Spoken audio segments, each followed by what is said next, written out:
Testing. It is very loud in here today.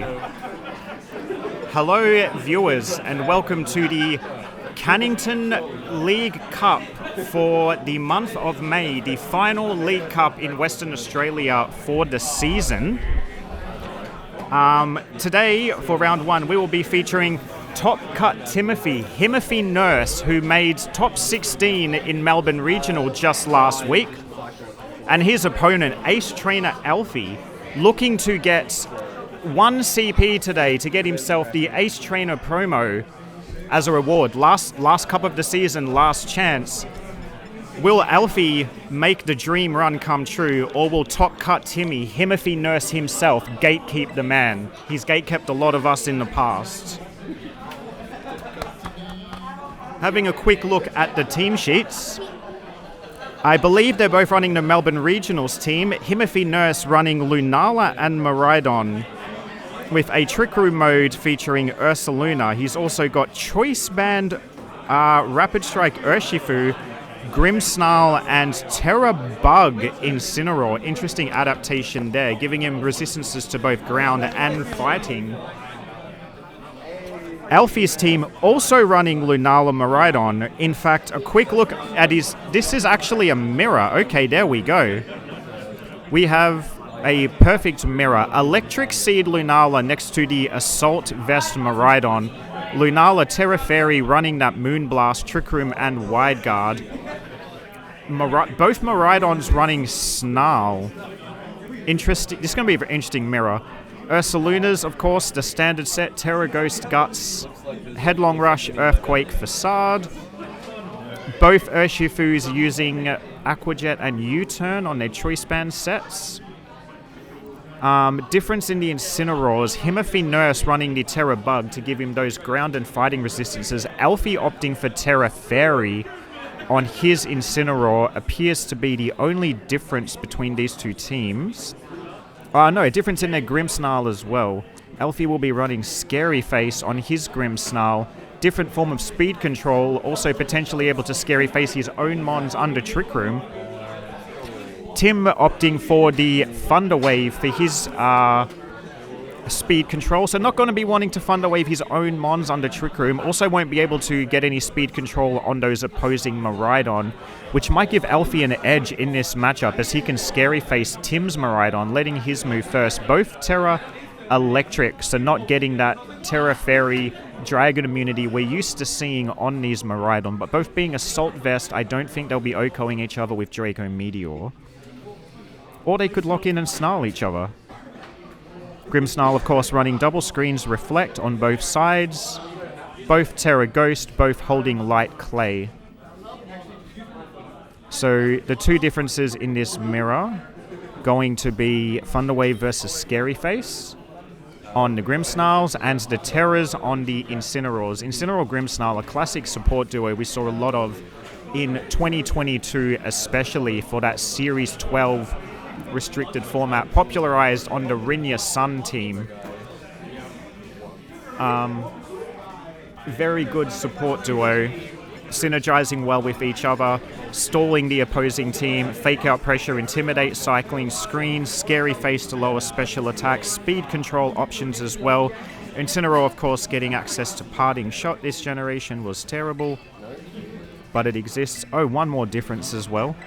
It looks like Alfie's Incineroar will be running Flare Blitz, whereas Tim's Incineroar will have Knockoff as the only attack, opting for Will-O-Wisp as well. Will-O-Wisp I don't think will matter too much in this matchup, possibly burn that Urshifu and slow it down, since Intimidate isn't going to do much to it. Although Alfie has the option to knock off Tim's Choice Band. Or that Maridon, or that Assault Vest on that Maridon. As we go into team preview, they are, fortunately today our stream setup is further away from the casting desk, so I can actually talk about what I'm seeing on stream, although there's likely a slight delay. And the classic Perth nickname meta on full display here. Timothy Nurse having both a dad and a daddy in Grimmsnarl and Incineroar. Very classic nickname meta in Perth. Very classic Tim, Comedier, living up to his name. Timothy Nurse. looking to gatekeep Alfie. 17 players today, but 4 of those in the junior and senior bracket, meaning it'll only be a top 4 cut today. Top 4 points. Should be a hard 3-1 top cut. So Alfie only able to drop 1 set during this day, and Tim looking to put an end to him early in the day as the match begins. Hopefully we don't get too many lag issues. It's very busy in here today. The internet connection's a little bit sketchy. I apologize if we have frame issues, and we've got an early disconnection, unfortunately. Apparently issues both on the desk and on the round 1 match. The judge is just assessing what has happened, giving his ruling. I would assume this will most likely be a restart, given that that was a turn 0 disconnect. Both players just showing their screens to the judge. Tim, of course, playing on the monitor today, as we can see. Hey? We're still dealing with disconnects. Yeah. Damn. Even at locals. Jared, who is sitting nearby me, makes a very good point. Still dealing with disconnects. In Melbourne, having to connect through the Union Circle, we had many disconnects. I remember in round 5 especially, the entire table around me disconnected while my opponent and I were playing on offline with a code search, which was interesting because we finished game 1 before the rest of the table started their set, and we were still the last set playing. And while Jared's here, shout out to Jared, who went 5-3 at Melbourne Regionals, had a win-and-in at 5-2, his personal best result, finishing with a strong top 64 at a very stacked tournament. We've had Jared on stream plenty of times, well known for his off-meta picks, a little bit of spice in his life. And I remember 2022, I believe, he ran the Lilligant Groudon with Entrainment Lilligant, which I was very supportive of.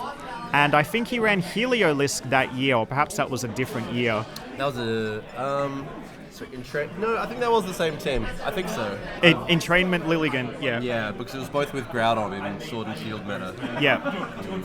Heliolisk, a personal favorite Pokemon of mine. Choice specs, solar power, it gets access to solar beam as well to take full advantage of the sun. Unfortunately, not in this generation. With Terastallization, Heliolisk would probably still be bad, but be a very fun Pokemon to run. We don't get access to that, though, as both players have power cycled, as we call it, reset their switches, and now searching for a game again. All right. Good luck to him. Good luck to you as well. I was just going to say I had multiple rounds where the players sitting next to me fully finished their best of 3 before me and my opponent could even get connected at Melbourne. So yeah. I'm glad that I personally don't have the disconnects following me home just yet. That's why I only did 2 Union Circles out of my 8 rounds at the regional.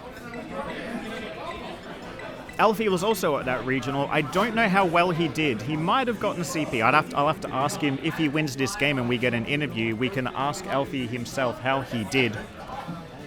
I was also at that regional and I did pretty well, but we're not here to talk about me. We can discuss that later.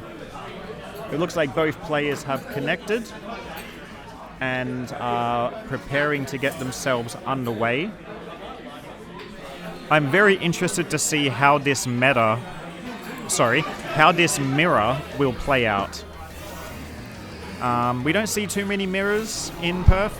A lot of players have their own teams. A few of us borrow other players' teams or tweak teams we see that we like from regionals or various online sources.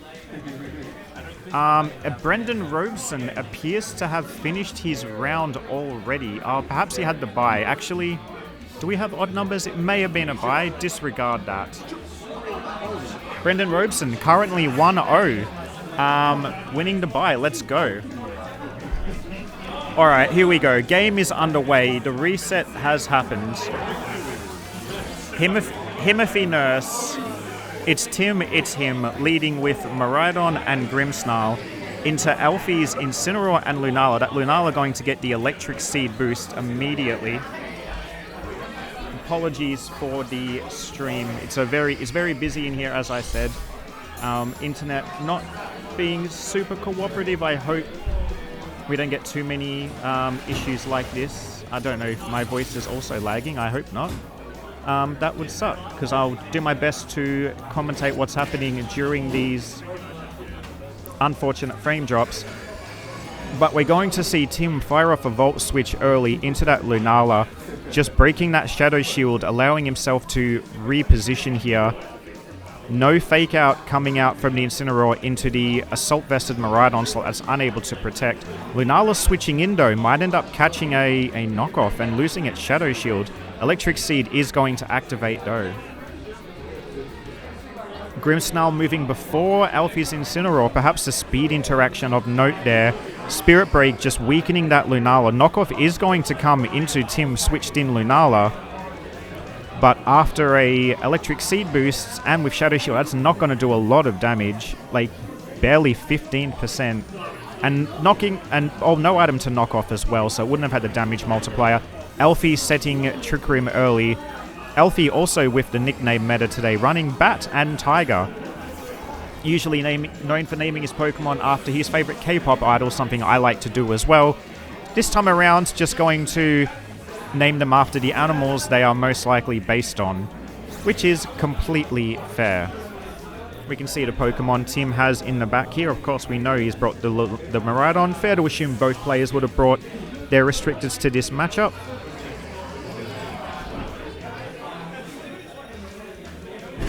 If anybody's in chat, just let me know if my voice is also cutting out. I am sorry for these lag issues. Tim, though, look through the frame drops, looks like Tim's decided to make a switch here, bringing in, hard switching in this Ursaluna, hoping not to cop a sneaky knockoff. You wouldn't think so. Both players switching in their Ursalunas here. Alfie also going to pivot with a parting shot into that Lunala slot. No Power Herb Meteor Beam on this Lunala, no Carmines, no way to get that special attack back. And Alfie switching back in his Lunala after a sneaky pivot, walking right into a Moonblast. Not going to take a lot of damage, both Ursalunas being burned by the Flame. A bit of a passive turn there, 3 switches overall. Alfie taking a little bit more damage than Tim's side, but Tim's Lunala still at -1 right now. Alfie also with the option to switch in that Incineroar, get an Intimidate down on this Ursaluna. Might be risky taking a potential Headlong Rush if he does. No Ghost types in the back though, means Tim will be a little bit more free to click Facade if he wants. Very noisy in the store today. We have quite a few events going on. I hope you can hear me well. I'm leaning pretty close into the mic. This is the one store we've never actually streamed from before because it's usually very busy and very loud in here and the internet's not the greatest, so maybe something to sort out in the future. Anyway, we do see Alfie's Incineroar switching, getting the Intimidate down onto that Ursaluna, but on Tim's side we're going to see a very early Terastallization. It'll be that Ursaluna Terra Ghost, maybe hoping to dodge a potential Facade coming its way. Interested to see what the speed interactions between these two Ursalunas is going to be like.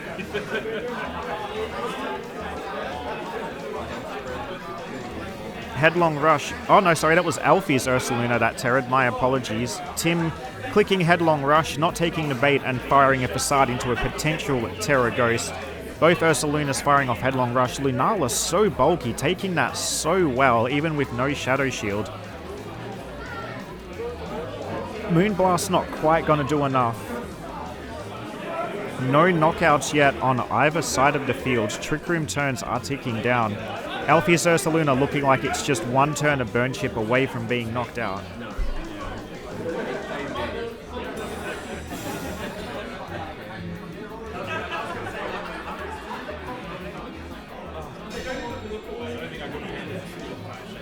This stream is, the lag is very unfortunate. I'm not sure what we're going to do about this.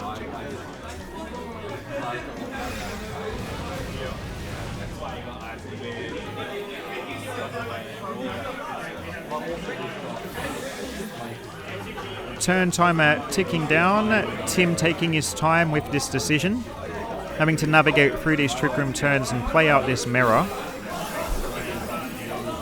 Tim's Ursaluna just going to click Protect. Completely fair, given that the Ursaluna's probably one turn away from going down to Burn Chip and just wanting to avoid that Fake Out.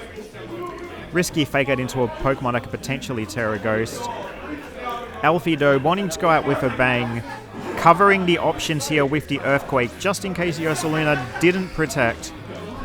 Earthquake, critical hit on that Lunala. I don't think that was going to matter, though. That Lunala wasn't long for this world. Incineroar surviving an Earthquake from this Guts-boosted Ursaluna. Very bulky Incineroar. And then the Ursaluna, Alfie's Ursaluna, of course, going down to its own Burn Chip. Tim not having any real plays to go into that. Wide Guard might have been a funny click, but just covering base with options there. Both players now down to just 3 Pokemon. Tim sending out his dad, the father of Himothy Nurse. It's Himothy Sr., the Grimmsnarl.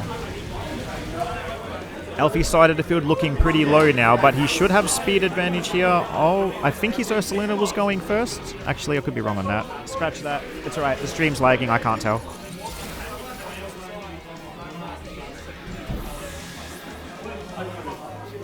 Tim, a very calculated player, likes to take time before locking in his moves.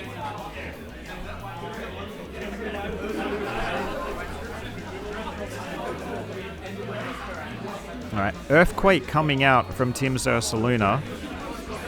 Incineroar, of course, going to go down to that one. Lunala taking a pretty decent chunk of damage as well. Tim's dad going to break the spirit of Alfie's Lunala, and that should be enough to take the knockout. Tim going up 3-1 in this game. You should think that's sealed. Have we seen Alfie's last Pokemon? I don't think we have, but it's safe to assume it'll be Miraidon. As Trick Room ends, Miraidon could almost do something here, but it's not going to be able to remove the Ursaluna and the Grimmsnarl all at once.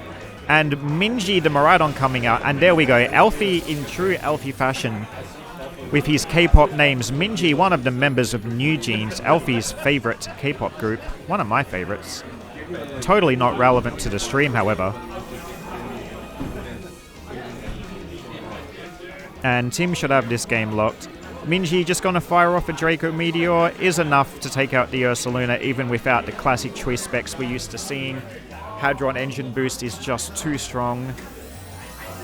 But Tim's dad going to break the spirit of Minji, doing over 50%. That's a good chunk of damage, plus that special attack drop. Minji now at -3, going to need to land a critical hit and survive this oncoming, you have to assume, Draco Meteor. Perhaps Minji can land a crit onto this Grimmsnarl and avoid getting hit by this Draco Meteor. There is potentially a way. It's a long way to climb. Alfie, though, desperate for this 1 CP, wants his Ace Trainer card, gonna play to his outs here, sticking it out, not conceding. Tim going for the Terra Electric on his Miraidon. Light Screen playing it safe here, just making sure there's no way this turn can go wrong. Tim's Miraidon does move first, however, and lands the Draco Meteor, taking the knockout. Tim up one game in the set.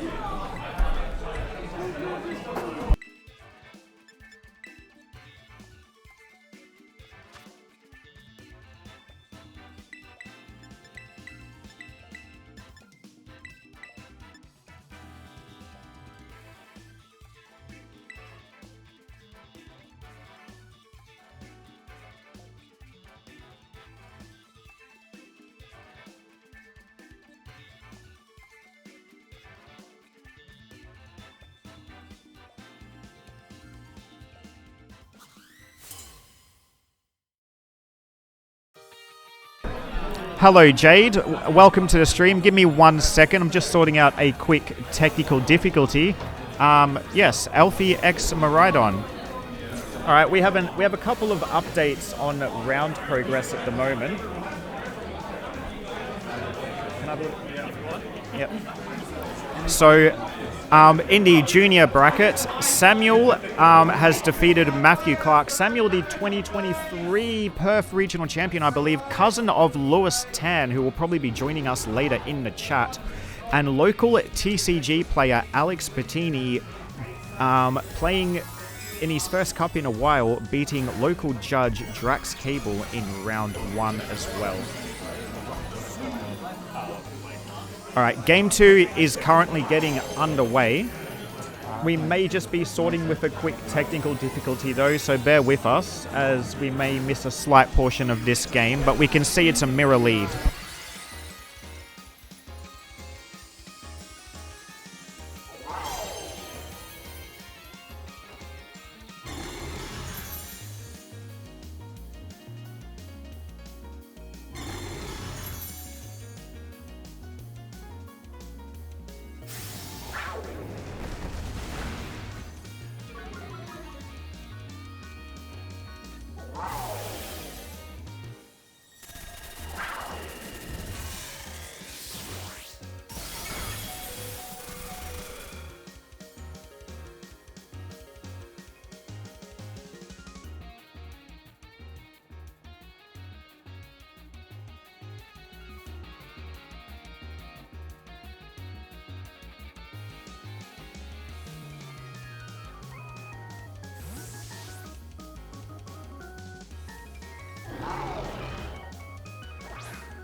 All right, I am back with the commentary. Apologies for that delay. Unfortunately, we are having quite a few technical issues. We have tried to turn the stream quality down as much as we could, but there may be issues with getting this stream working. We are, however, recording, and we will be uploading this full stream to YouTube later, so I will continue commentating the best I can. And at the moment, I've got to catch up on Game 2, so we're currently seeing Tim Thunderwave, his favourite move, paralysing Alfie's Lunala. Miraidon with a big Electro Drift, but Alfie's Grimmsnarl gonna just hang on. I'm assuming that light screen must be up. I'm not certain, but we don't have any electric terrain.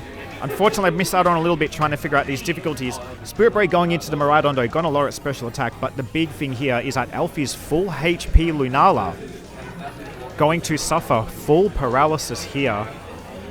Looks like both players are down to 2 Pokemon each. Timothy's dad at very low HP. It's Miraidon and Grimmsnarl v Grimmsnarl and Lunala.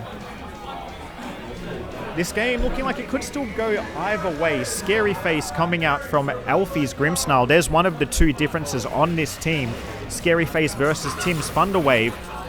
Thunderwave, of course, would not be able to affect this Miraidon being an electric type. Miraidon being slowed.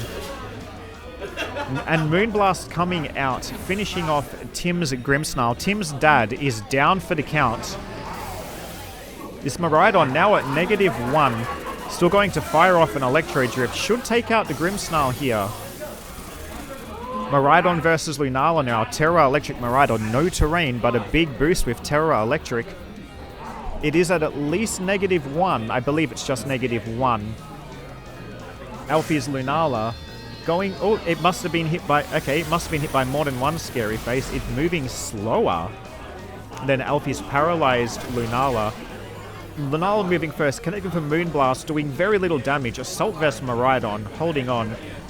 Snarl gonna connect with that Lunala, dealing a little bit of damage, but most importantly, lowering its special attack. Light screen on both teams now going down, so we're gonna start to see a little bit more damage coming out. This game's not quite over yet, but I'd have to say we favor Tim's Miraidon here. This Lunala suffering 1 turn of full paralysis could be the nail in its coffin, and there it is, the full paralysis. You hate to see it unless you're Tim. Tim loves to see it. He loves to see it in Melbourne. He loves to see it every day of the week. That Snarl doing a nice chunk of damage there with no light screen up to reduce it. Lunala now at -2 special attack. Still going to move first, firing off a Moonblast. Alfie hoping to fish for one of these crits. Doesn't get it. The Snarl's going to finish off the Lunala here. Timothy Nurse, Timothy, gonna take the set 2-0. I'm just gonna drop a message in this chat to apologize for these technical difficulties. I'll be taking a quick break from the desk here to go and summon Timothy Nurse to bring him in for an interview about how that game went. I will be right back.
Alright, welcome back. I am joined here on the desk with our round 1 winner, Himothy Nurse, coming fresh off a top 16 in Melbourne, just defeating Alfie, putting Alfie now only one loss away from not getting any CP, ending the season on 199 and not getting his Ace Trainer card.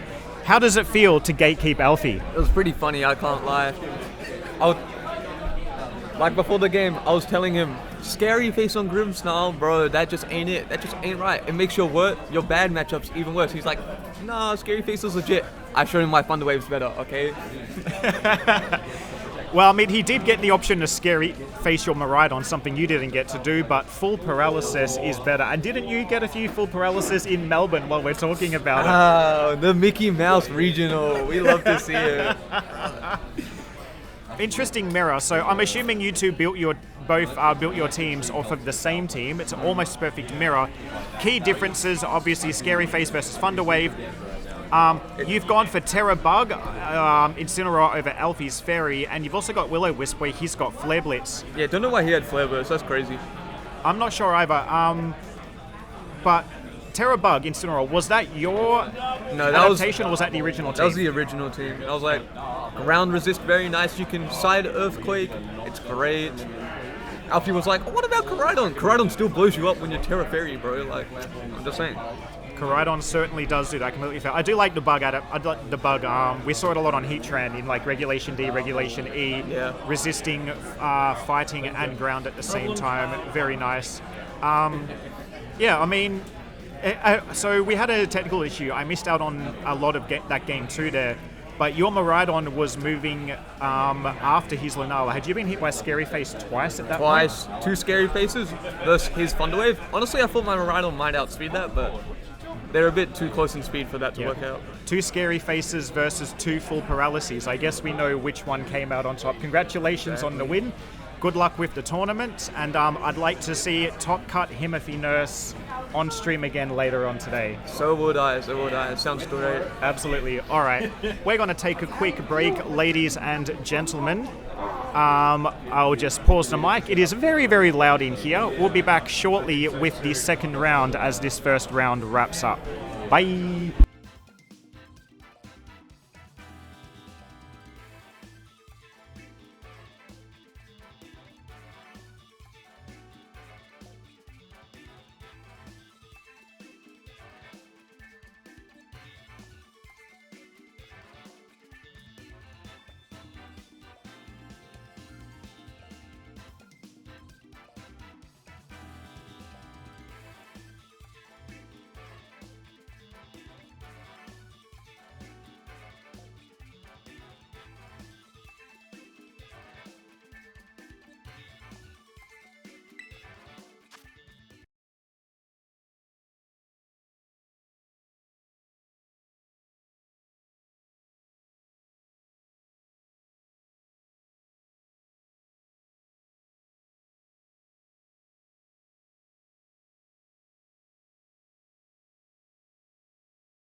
All right, VGC players, welcome back to round 2 of the May League Cup in Cannington. It's a little bit noisy today, busy time in the store. Everybody's playing just about every game under the sun.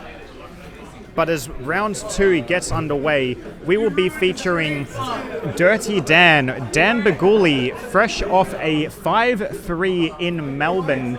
Unfortunately, lost his win and in, narrowly missing out on that top 20 for the World's invite. As I also lost my win and in as well, but I didn't have a World's invite on the line.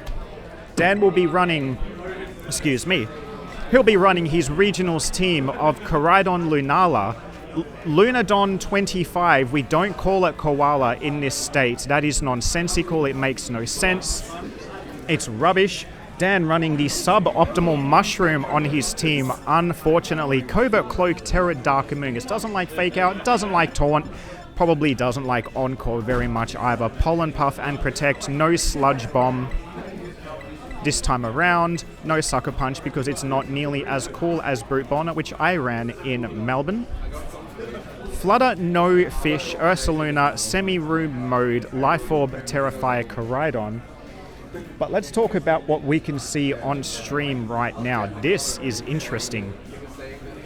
Alex Bettini, a local TCG, that is the Pokemon trading card game player, last played VGC at an MSS before they were cups in May. So it's been a year since he's played. It was a different format back then, running the very interesting combination of Kyurem and Zekrom. Zekrom doesn't get a great deal of play.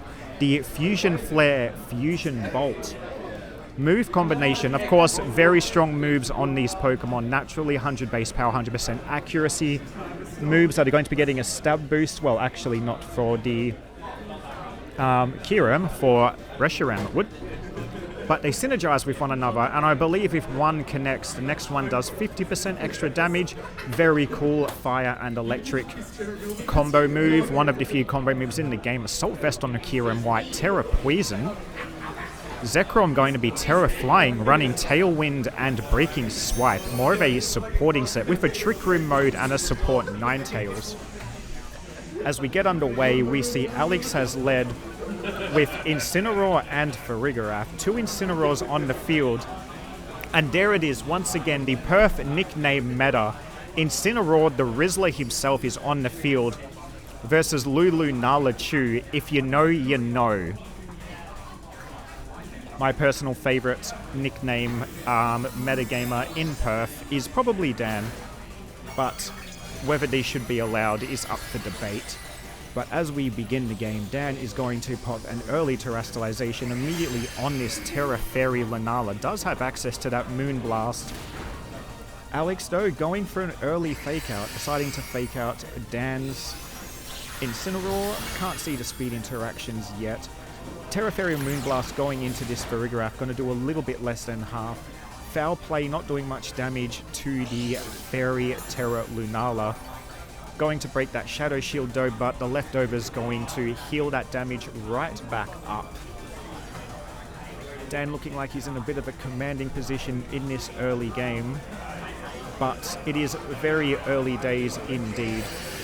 Lunala moving firstly, going to fire off another Moonblast. Once that Farigiraf removed, denying that priority, potentially setting that Trick Room. Special attack drop here from the Moonblast. We hate to see it. Not going to do too much though. I mean, Farigiraf does have access to Psychic. Knockoff coming out onto that Lunala slot now. Massive critical hit on that Terra Fairy, but breaking the Shadow Shield. Leftovers gone, so can't heal the Shadow Shield back off. Dan going to U-turn out. Farigiraf still hanging on by the skin of its neck. That was by far the worst call out I've ever made. Dan's Incineroar real quick. Terra Fairy. Safety Goggles, Fake Out, Knockoff, Flare Blitz, and U-turn. Running an Assault Vest set without the Assault Vest. Not liking getting put to sleep. But we're going to see a Trick Room go off now. However, Dan, with the U-turn, able to pivot into the Ursaluna, being able to bring the Ursaluna out on the same turn Trick Room was set up. You have to assume this will be the slowest Pokemon on the field. Already with the burn, the Turnip enters as well. Dan possibly reading that the Trick Room was coming out, covering for in case the Farigiraf lived, which it did. Headlong Rush going to do more than enough damage to take out that Incineroar. Not wanting to click the Earthquake here. Perhaps not wanting to do too much damage to his own Lunala. Foul Play doing a pretty big chunk of damage to the Ursaluna. But Dan's Lunala going to reset the Trick Room here. That may not be the greatest move here, because now that Trick Room has been reset, Ursaluna will be the slowest Pokemon.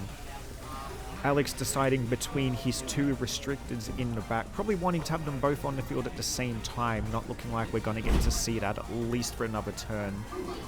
Notably, no Ninetales in the back here, so this Kyurem will be firing off 70% accuracy Blizzards if that's the move it chooses to go for. It looks like he's going to roll it, and the Helping Hand. Big commitment on this turn, but this could end up being a great deal of damage coming out. Dan, seeing that the Ursaluna is in a bit of trouble here, going to retreat for the Rizzler itself. Intimidate drop not going to do anything here though. Helping Hand, of course, coming out. Will this Blizzard connect? 70% chance. Blizzard comes out. It double connects. Very little damage to the Incineroar, and Lunala just being such a bulky Pokemon. Moonblast now going to take out the Farigiraf, leaving Alex in a position where both his restrictors would be on the field at the same time now. He should have speed advantage, probably something that he wants to have in this position. Unfortunately though, neither of these Pokemon on Alex's side are running Protect.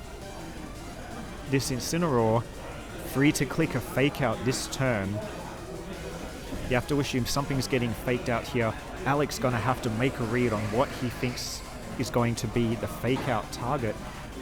Looks like he's locked in his Terastallization. He suspects the Zekrom will be getting faked out here, you'd have to imagine.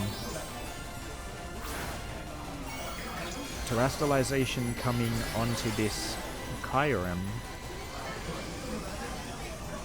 It all comes down to where the Fake Out and where the Moonblast goes, I would say. This game still goes either way. The Fake Out does indeed hit the Zekrom. Kyurem going for that big Fusion Flare. 170 special attack, no stab, but this is a big, big hit. Lunala though, such a bulky Pokemon, taking that really, really well. Moonblast coming out as we expect. What's the slot? It's the Zekrom. It's going to take out the Zekrom. Alex, unfortunately, not getting the Terra option right on that turn. It's Kyurem against the world. Is Kyurem not really with any ways to hit through the Incineroar here? Probably why Dan wanted the Incineroar taken out. Fusion Flare, definitely going to do enough to take out Lunala, but this Kyurem, no way to really break through the Incineroar. You have to think this will be game one. Knockoff coming out as well. Just nice bit of chunk damage there. Kyurem having a lot of HP, but not overly high defensive stats. Awkward distribution. I'm a big fan of Kyurem. Its stat distribution is a little bit unusual though. Dan revealing his last Pokemon. It's going to be that Koraidon, which will be Big Boom AJ moving first. And you'd have to think a Flare Blitz should end this game here. Alex though, going to lock in that Blizzard. And doesn't slide the Flare Blitz, unfortunately. That'll be game one for Dan. Looking for redemption from Melbourne Regionals. So close to day two. Just missing out on his Worlds invite. Losing that Winnanin. Looking for a cup win. Looking for some salvation. As we prepare to go into game two. Also, I love the cards. Love the Sleepy Sneasler on Dan's side there. Going through the teams real quick, Alex's Alolan Ninetales, very interesting. Steel Terra, not a defensive Terra we see as much anymore as we used to. Doubling up that fire weakness though when there are so many Koraidon around and not being as fast as the Koraidon. Could be a little bit troubling. Dazzling Gleam, Aurora Veil, Helping Hand, Icy Wing, just a nice support set there. Very standard what you would expect Ursaluna.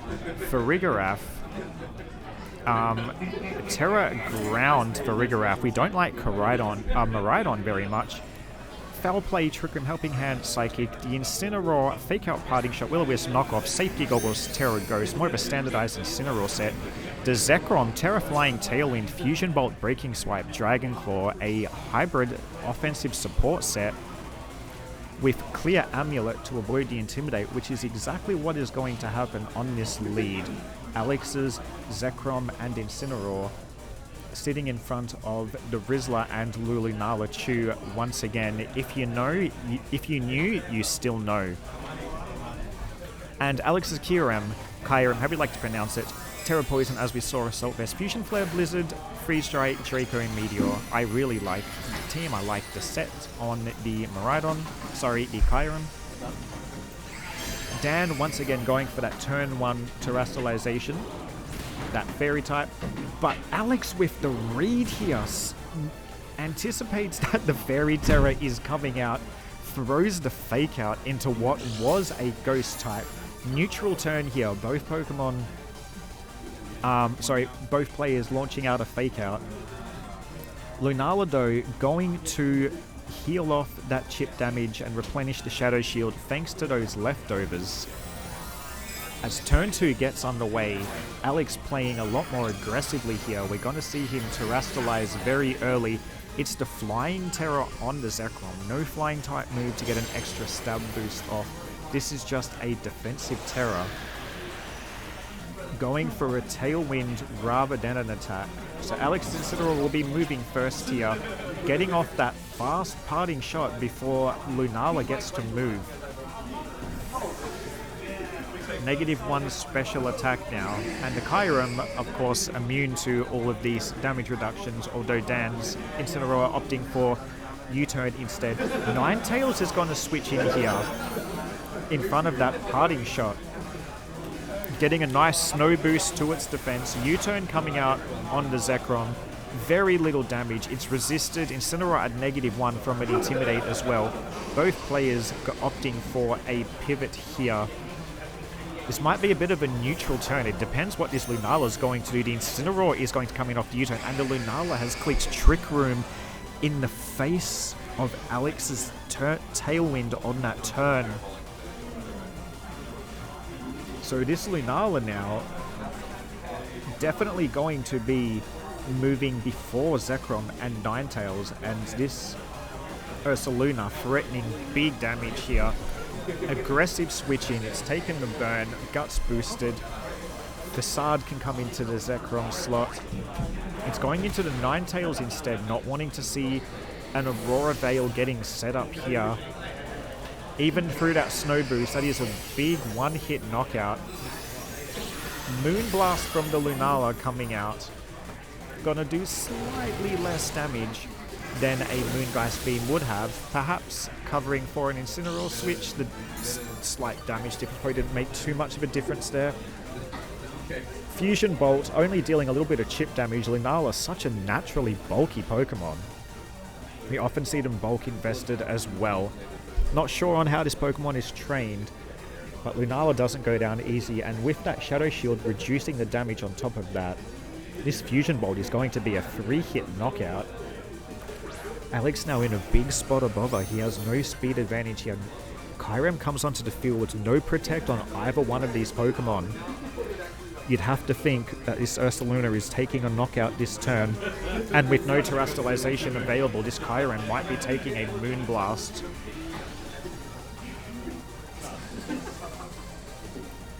Alex deciding on what his moves are going to be. Ursaluna, Facade. Kyurem though, with that big HP stat, I was talking about how it's not very defensive, it ends up living the hit. But a double up coming in from Dan, perhaps again covering for a switch. Or just in case the Facade wasn't enough, Fusion Bolt comes out into the Lunala, but that is only doing about half.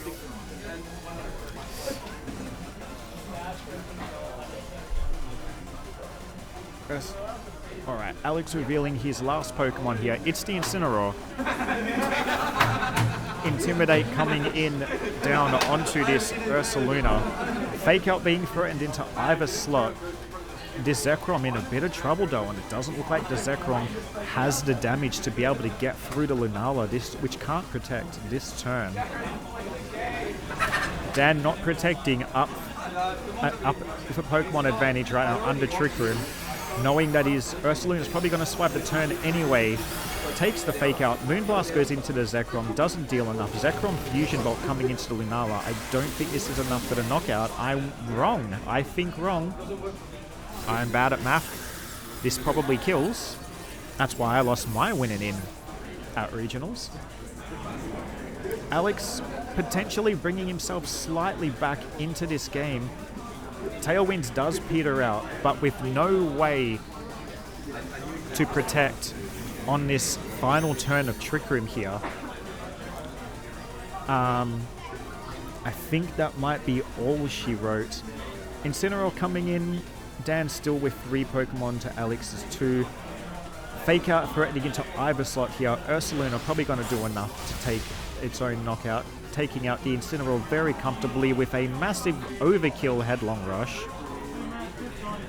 Incineroar should move before this Zekrom. Coming in with the Rizzler going for a knockoff and enough damage. Unfortunately, Alex goes down in a pretty quick 2-0, making a very good read on that turn 1 of that game. But Dan with the staggered Trick Room and Alex's lack of protect, Dan just able to power through those Trick Room turns with very aggressive switch inside Ursaluna. GG to both players. I love Alex's team. I really hope we see him make a run through to top cut. That would be really cool. I'd like to see Zekrom and Kyurem in our usage stats. But before then, I will go and summon Dan the Man himself for an interview, and I'll be right back.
Alright, welcome back to the No Signal stream. I'm joined by Dirty Dan, the man, almost the man. Not quite, we've already told the story. 5-3 gang up top. Hope that was loud enough that everybody else could hear it over the yapping of Yu-Gi-Oh players. Anyway, Dirty Dan the man, Lulu Nala Chu, if you know, you know. What's up, chat? Dizzy B back at it again. Here with another Reg I team review. Go on, review the team. All right, so we stole Colin Hyer's team. Shout out to Colin. He ran this at one of the regionals. Forgot what it was. It's the Life Orb Koraidon, Leftovers Lunala, Goggles Instinct, Cloacamungus, Sash Flutter, and of course the Flame Orb Ursaluna. So it's very, very boring, and you're running the suboptimal mushroom. Now, my understanding was you did have Brute Bonnet. I did. But a little birdie told you to run the suboptimal mushroom instead. Correct. Is that the reason you lost your winning in? Is that why you didn't make it to day 2 in Melbourne? Because you didn't have No. Bonnet. The problem was that little fucker Timothy Nurse over there. He fucking crit my Ursaluna twice. Little shit. His Ursaluna was -1. Wait, what was Tim your winning in? He was the round prior. Oh, okay. His Ursaluna is -1. I live a Facade. He crits Facade. All right, sick. I'm just making sure he's not looking. Game 3. My Ursaluna is meant to live a Draco from Assault vs. Miraidon. He crits that as well. Little shit. Love you, Tim. Something he definitely didn't tell us during the last interview when he was talking about the Thunderwave full paralyses he got that got him all the way to a top cut. He didn't say anything about haxing the absolute hell out of Dan and gatekeeping. You got O'Neilled. Brothers. By Tim. By Tim. I did. Yeah, You got him a feed. I did. Well, at least he made it to his top cut. At least the Perth player did make it in. Another one of the 5 guys. I gave him a shout out in the podcast. Here's another one: Slocum, Alistair, Kuro, and Peter. Slocum made day 2 at X1, I believe. Peter made X2. X2? Oh, he lost his last round, did he? Yeah. Oh, he still got in. Peter made day 2 as well. Alistair with the top 8, as you expect. Yeah. Nothing less from the Prince of Adjustments. But anyway, that was regionals. That was last week. Yes. We don't care about being part of the 5-3 game. Lame we ass care about regional. your matchup. Lame ass city. Okay. Tell me about Alex's team. Unfortunately for him, not enough protects to get through. Oh, yeah. But how cool is Kyurem Zekrom? Oh, it was very fusion cool. combo? Very cool. I love Kyurem White. I ran that in like Sword and Shield. It's so much fun. It looks amazing shiny. Yeah. I just wish it was better. Like, give it something. All right, tell me about His team was very cool. I felt very bad when I predicted him to Tailwind and now you turned into Ursaluna and set Trick Room. So we take those. I too love Kyurem White. I ran it, my first local event here in Perth. In 2022, I ran Kyurem White in Series 12. I think it was Kyurem White and Yveltal, my two favorite restrictors. Oh yeah. Aside from Lunala. And I lost to Jared in finals, running Thundercage Regieleki with Trick Room Dialga. A Regieleki in Trick Room. That was what I suffered to. And of course, Gastrodon, his favorite Pokemon. That probably didn't come through. No. Do you regret the decision to run Amoonguss in Melbourne? Not at all. Did it serve you well? Yes. There was never a game where you thought, I wish I had Brute Bonaire. Nah. Insyn is so much better than Chi-Yu for this team. Mm-hmm. Because you just fake it as, I'm going to lead Fluttermane Koraidon, then boom, Insyn, Lunala, into Ursaluna in the back, Trickery mode. And they're like, hey, I'm not going to let you do that. So you go Insyn, Lunala with Koraidon Flutter in the back. It was very fun. Obviously, I mean, I cheesed like my first 4 rounds, so I can't complain too much about Melbourne. You did get a little. What did you have? A couple of disqualifications. A few. Yeah. You played what? Like 2 sets in 4 rounds, or 2 games in 4 rounds? I said this on the podcast, but round 1, my poor opponent's controllers didn't connect, and he didn't bring Joy-Cons. Round 2, I versed a Kyurem White Groudon team. Okay, so yeah. Kyurem White Groudon. Yeah. Listed in Sun. Yeah. Okay. So that was round 3. Round 2, a guy had a team sheet error, so I got a game win. And then round 4, he had a team sheet error game 2 after I won game 1. So I just won the whole set off that. Well, unlike you, I actually had to fight for my wins. I mean, I got humbled by versing Bingji Wang round 5, where he just stalled the fuck out of me with Leech Seed Kali I. Literally couldn't do anything, but Leech Seed Kali I. Disgusting. I also got humbled by Kali I, but it was Nick Khan in round 4 running 2 range setters next to Terra Grass, Seed Bomb, Assault Vest, Calyrex Ice, and I didn't have Incineroar. So I was like, cool, I get to verse Nick Khan. This should be fun. Yeah. I looked at his team sheet and I was like, damn it, I've got to verse Nick Khan. And that's pretty much what most people who verse him think, I reckon. Yes. Yeah. Oh, good luck. Thank you. You're not at BFL, right? You can still get some... I can get 18 or 8 from Bragg here. CP. Yeah. Yep. So Bragg points, you're not going to get Worlds, but you can stop Alfie from getting an Ace Trainer card. Exactly. If I win this, I don't even move up a spot on the leaderboard, so this is just for fun. Excellent. Well, I hope you do have fun. Thanks for joining us. And Anytime. Thanks for ruining the PG stream once again. There's always one in the interview who comes in and has to swear at Alfie or Tim. Oh, my bad. Too late. What's done is done. Have a good one, Dan. Good luck. Bye-bye. And I'll take a quick intermission. Enjoy the no signal stream. I'm not even going to mute the mic. You can listen to Yu-Gi-Oh! Players. At least you can't smell them because I can.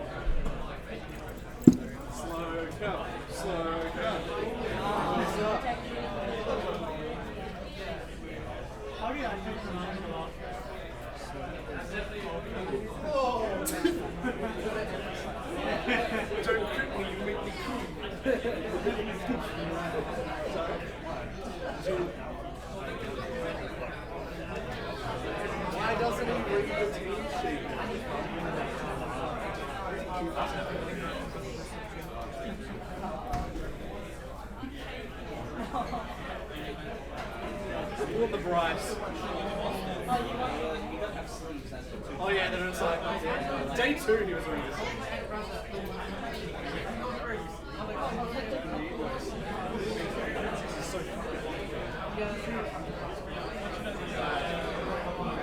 Yeah, but he's gay, so sorry.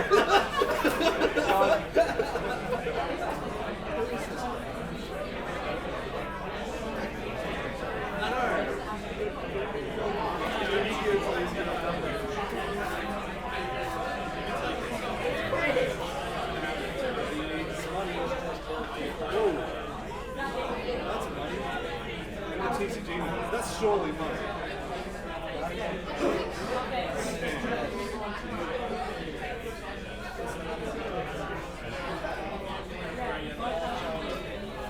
It is 38,182. You got me. $10. I traded 120%.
It's also enough to outspeed.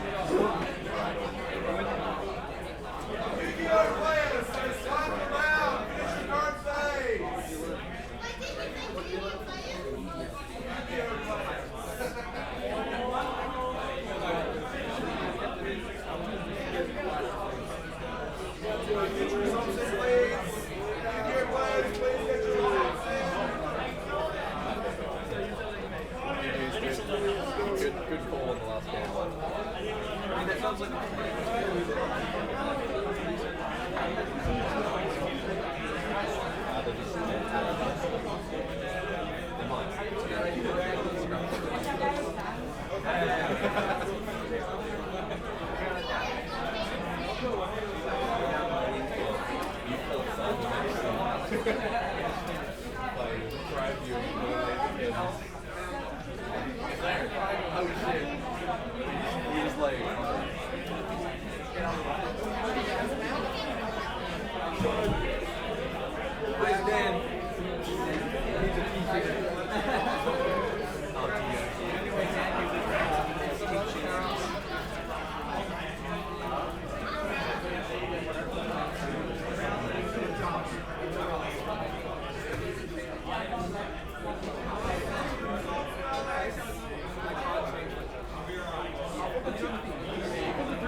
fine.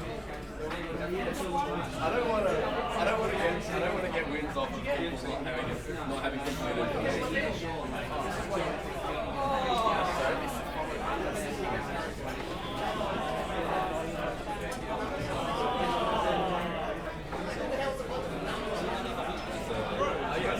Save the shots, right? That's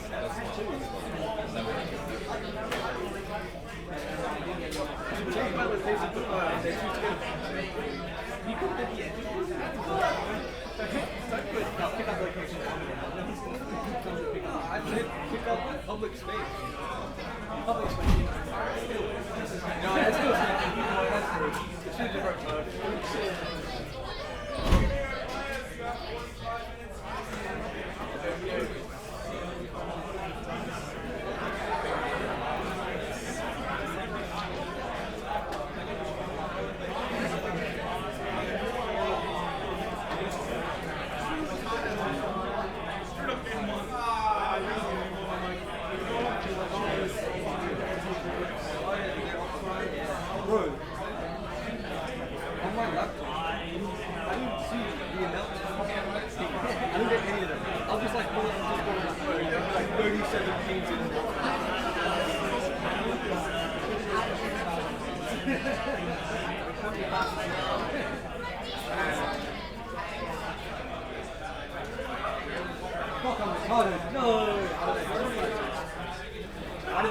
Why did none of you tell me this?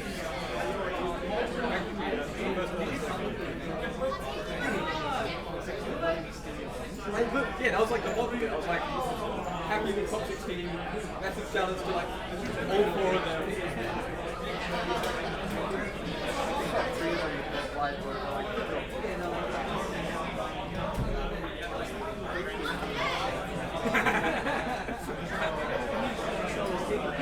Hey, look, I got top 16.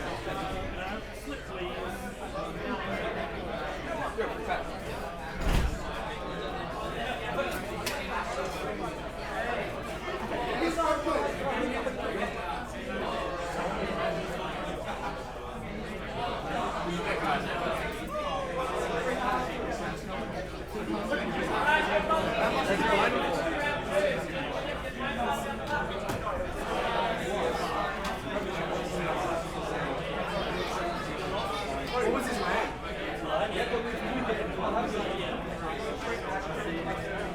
Fucking rock found my hat and it's undercut and it's all this shit hanging off. I'm like, this one's so fucking what the fuck?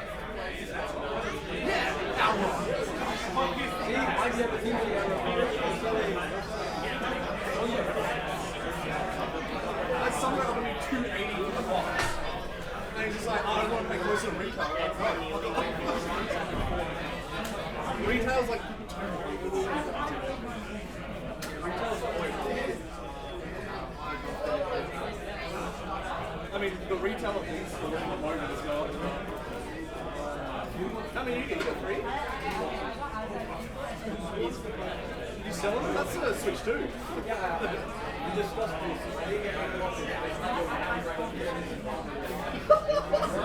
No one's getting fucked.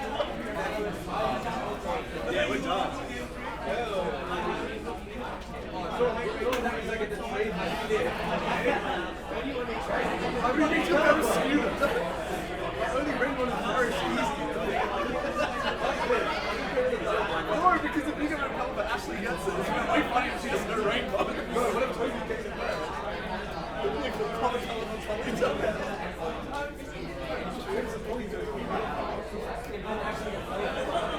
Yeah, she was Polito, that's her favourite. I don't know, yeah, I feel embarrassed too, so when I find the rain, I'll bring it. This is like a Jesus, yeah. So I think we're like, interesting. He picked me up to see you. And like, it's like the own shape and normal. He's good with gravity. 180 race speed gravity, darker and darker like different. You need a lesson to think it. Mark stole it, no!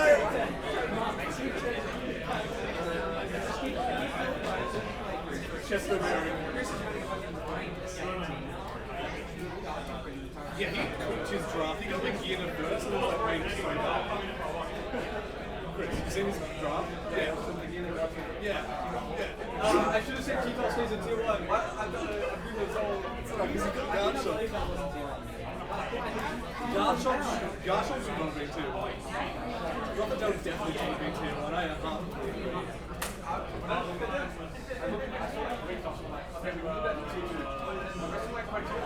Is it better than Victor's? Tier 1. That's fair. That's so fair. Okay, VGC players, I have your round 3 carries. On table 1, Jared v. Orion.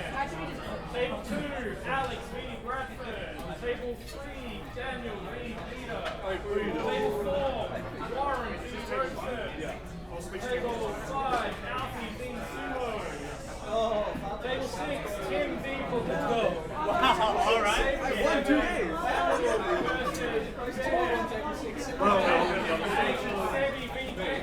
I'm gonna go watch them.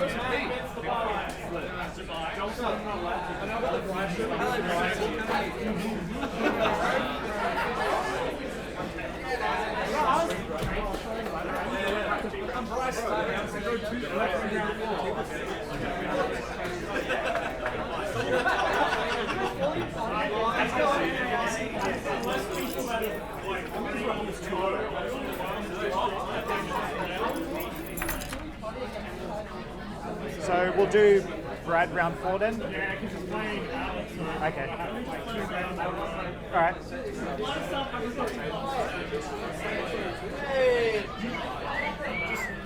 Try and have as much diversity in players as we can. Sure, yeah, that's fine. We normally want to do that. I'm just trying to get the poor guys who don't usually get on. Bradford. He'll definitely be round 4. Yeah, okay. I know, right? And then probably Jared. Oh no, Jared has. Jared is here. I know. And we're like right next to each other. I don't know. See what the player name is on it. It might be Tim.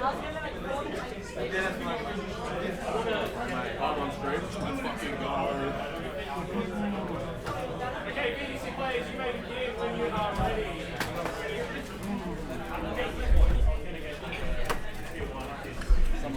All right, Perth. No, everybody. VGC players. I'll have to edit that one out. Hope you enjoyed the ambient noise of Pokemon trading card players and Yu-Gi-Oh players chatting in the background. At least you can hear them, but you can't smell them. As we prepare for round 3, we will have Jared Clapin, a local who has been on stream a few times in the past, running his regional stream.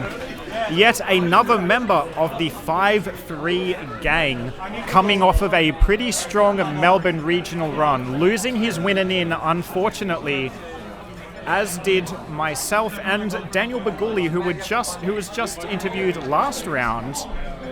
Today, the 5-3 gang are on full display at this cup. And his opponent will be Orion. I'm not sure if Orion was at the regional. He's a player from Bunbury, a couple hours down south of where we are here in Perth. Occasionally travels up here for the odds tournament. He has decided to come up and is now going to be playing on stream. Jared, coming off of a hot run, 5-3, top 64 was his personal best finish. Playing a Miraidon Lunala team. We're going to be seeing this one again. The Assault Vest Miraidon next to the Electric Seed Lunala. Slightly different here, however. Rather than Snarl, Jared opting for Parabolic Charge, which will be sitting next to that Lunala. Also going off behind screens, a Grimmsnarl, yet another Grimmsnarl running the Scary Face, the choice that Alfie made that Tim criticized. Sitting next to an Ursaluna as well, going to be immune to that, Parabolic Charge. Iron Bundle and Ogapon Cornerstone. We love Cornerpon in Perth, as you may well know. Rounding out the team. Encore Icy Wind Freeze Dry on the Iron Bundle. No watertight move. A lot of people dropped Hydro Pump very early on back in Regulations B and C. Haven't seen much Iron Bundle for a while. Local player Mark occasionally running it, but Jared this time bringing it out, taking it all the way to a top 64 finish. Taunt, Follow Me, Spiky Shield, Ivy Cudgel on the Ogerpon.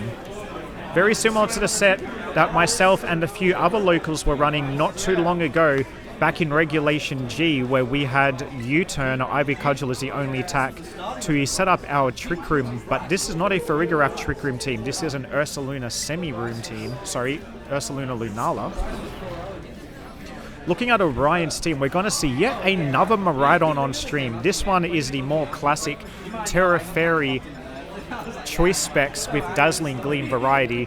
Next to a Calyrex Ice Rider, Miraidon Calyrex Ice, a team archetype that was touted as being one of the strongest going into Regulation I. Hasn't had as much usage or success as many may have expected, but still a very solid team archetype nonetheless. Leech Seed on the Calyrex Ice Rider, very interesting. Terra Fire. Leftovers instead of the usual Clearer Amulet we're used to seeing. Leftovers Leech Seed Protect. Grimmsnarl as well. Another Grimmsnarl. More screens, but again, it's going to be Thunderwave versus Scary Face. Urshifu, another Choice Band Urshifu Rapid Strike. We've seen a couple of those already today as well. Opting for the Grass Terror here just to avoid those Rage Powders and Spores. Terra Water Assault Vest Incineroar with 2 attacks plus U-Turn and Fake Out. And a Landorus Incarnate, interestingly, rounding out the team. No Sandsear Storm, no Rain, Earth Power Sludge Bomb Protect, and Taunt as the tech move of choice. As we get underway, we see Orion's perspective on stream. He's leading with the Incineroar and the Calyrex Ice Rider into Grimmsnarl and Miraidon. No Incineroar on Jared's side of the field, so this Calyrex not too worried about Intimidate cycling here, and with that Leech Seed may not care half as much. The Terra was fire, by the way, just to avoid those burns, that Will-O-Wisp, and remove that weakness to Koraidon. Just, oh, and Light Clay on both Grimmsnarls, I believe. Light Clay, both Terra Ghost as well. Of course, you almost never click the Terra Ghost, but nobody ever clicks to Fake Out into the Grimmsnarl. We see Grimmsnarl early on Jared's side, setting up a screen. Big Glacial Lance coming out though. Critical hit onto that Grimmsnarl early on. Miraidon surviving the hit though.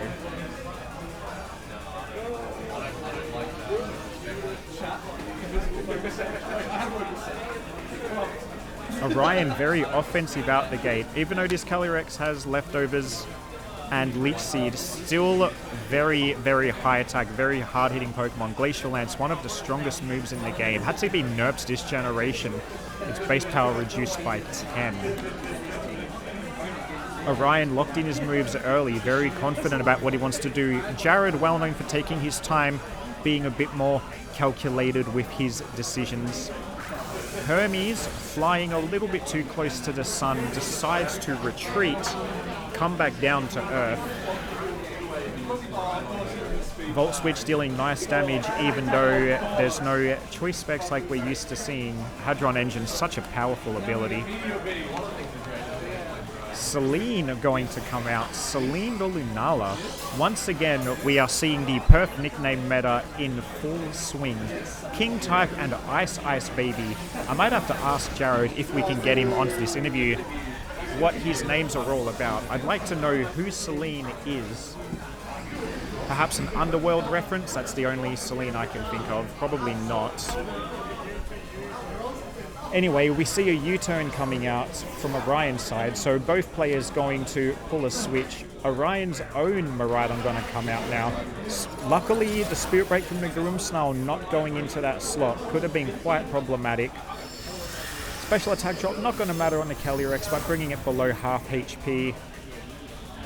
Glacial Lance going to finish the job here. I don't think the critical hit on turn 1 mattered too much. That should have been a clean 2-co, but his Calyrex now getting an attack boost and a little bit of leftovers recovery as well. Jared looking like he's in a little bit of a spot above here. Hermes coming back out. Hermes, the Miraidon that flew too close to the sun and came back down to Earth, has decided to take to the air again because it floats. Yep, that's the metaphor we are going for. That is the name of his Pokemon. I can't think of any other Hermes. And casting solo is not as easy as it is when I've got a color commentator with me to do the play-by-play, so I can give a little bit of analytics.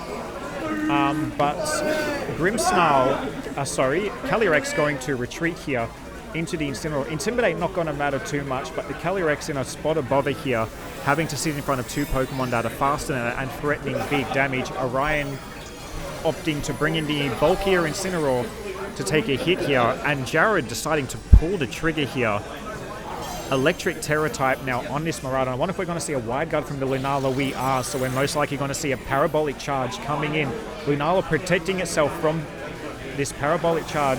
Orion's Miraidon, though, appearing to be faster. Big damage from that Volt Switch. Lunala just hanging on. Oh dear, Orion switching in his Urshifu. This could be quite problematic if there's a Parabolic Charge coming in. The Calyrex is probably in a spot above her as well, either way. Here it comes, the Parabolic Charge. Lunala protecting herself with Wide Guard.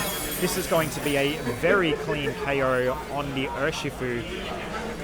Nice chip damage onto the Incineroar as well, and we see Hermes going to heal itself all the way back up. Didn't just fly close to the sun, flew straight over the top of it, and is now in complete orbit, being slingshot back down towards Earth. Unfortunately, Orion, ironically also with a name related to celestial objects, going to suffer the impact of Hermes' re-entry. I'm really doing my best with this metaphor, and I don't think it's working.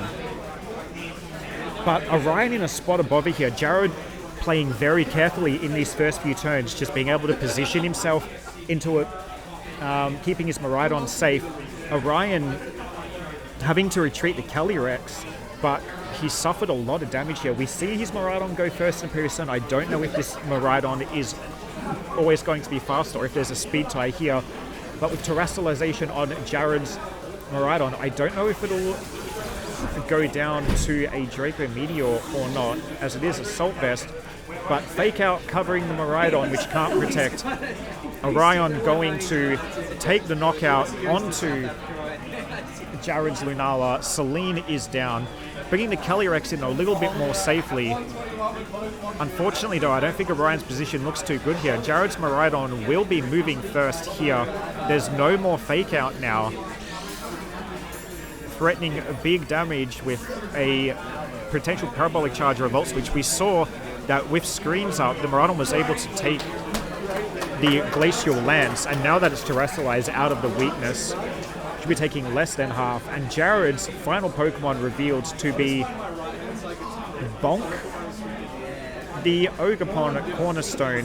Sturdy means it's not going to be going down to a single hit here. It will be outspeeding both Pokemon on Orion's side of the field. Retreating that Incineroar, probably wanting to cycle these Intimidates. It would most likely go down to a Ivy Cudgel here anyway. Miraidon switching in, Calyrex protecting.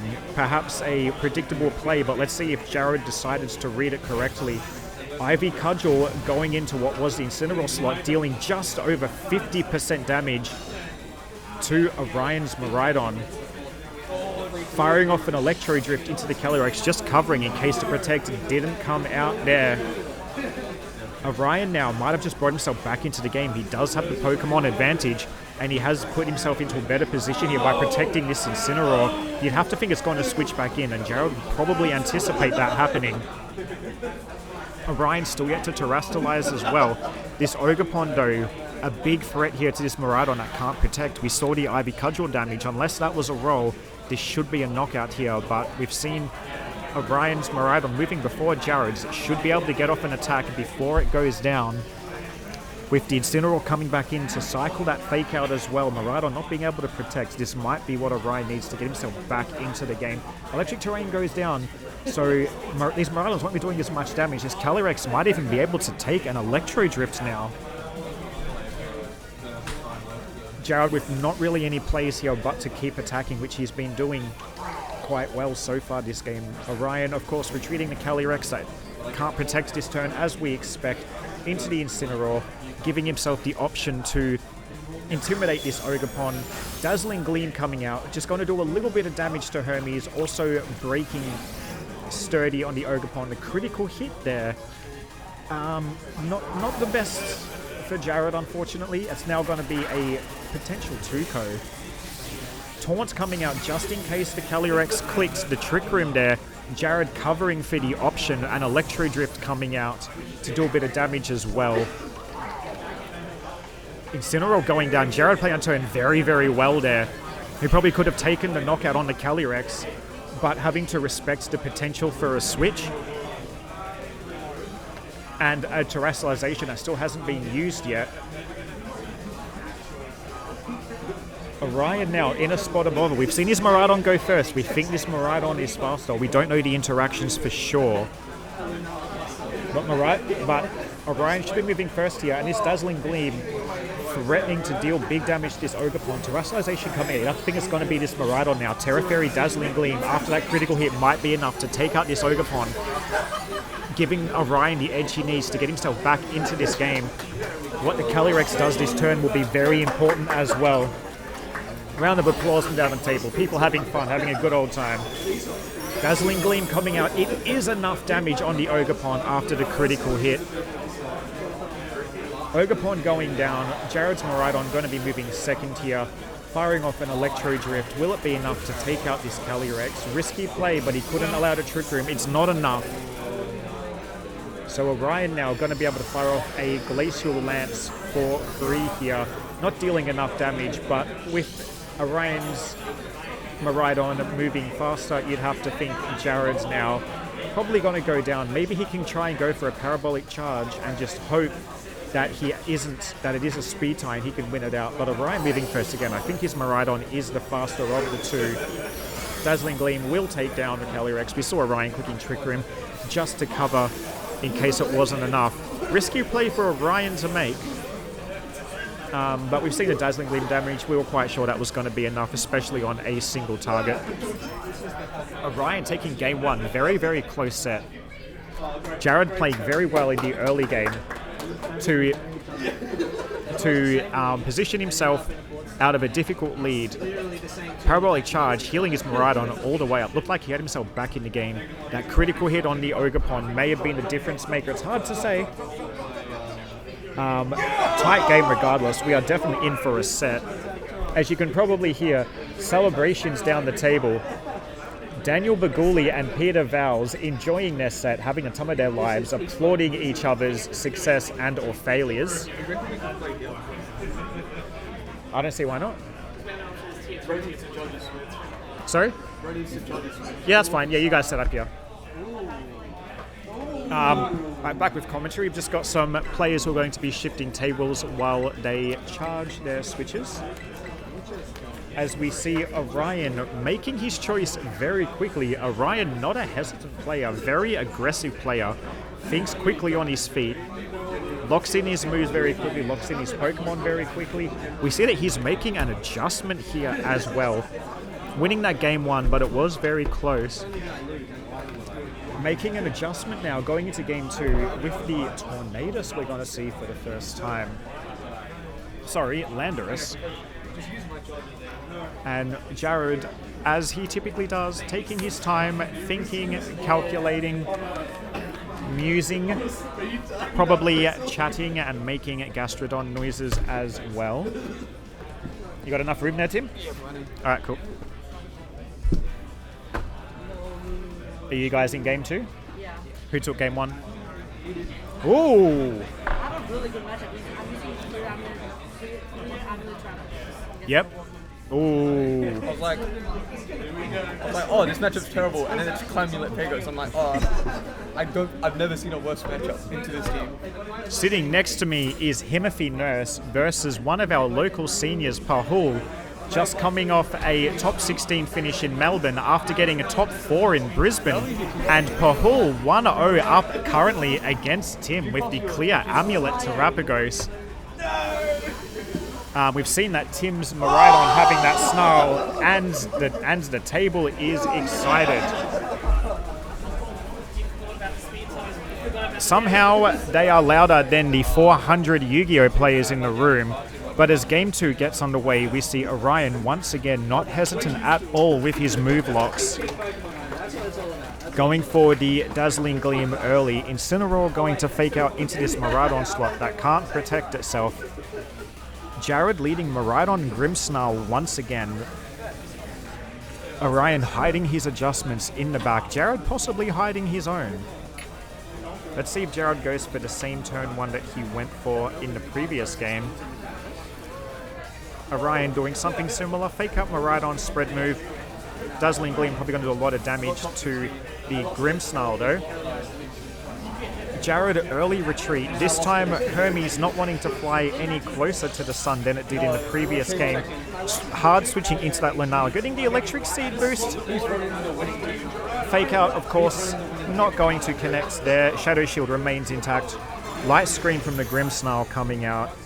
As probably expected, Dazzling Gleam though gonna break that Shadow Shield.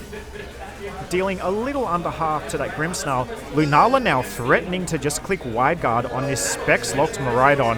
You'd have to assume Orion probably wants to switch here. If he gets caught out by a Wide Guard, this can be a pretty bad turn for him. But will Jared anticipate the switch, or will he click the Wide Guard just for a safety measure?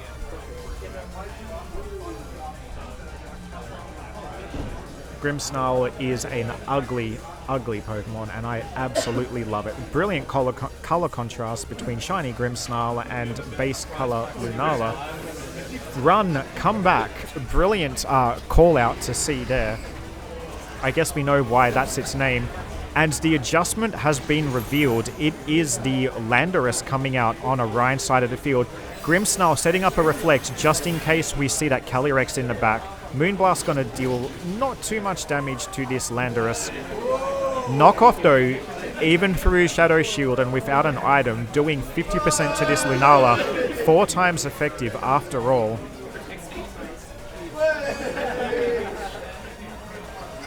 We're not sure what the speed interactions here are. This Landorus being naturally faster than Lunala, but we have seen a lot of slower, bulkier Landorus, and I'm not sure if Jared's Lunala has any speed investment, so the interaction here could be interesting and could end up making a difference and mattering in this game.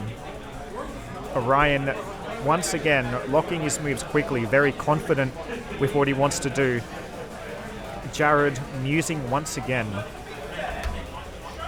I think the speed interaction could be important here. Jared known for running a little bit spice, a little bit of tech. He likes his hyper offense, and he's doing it now. This Lunala outspeeding the Landorus, possibly Timid. Moongeist Beam though not going to be enough. The bulk on the Landorus, Dragon to just hang on.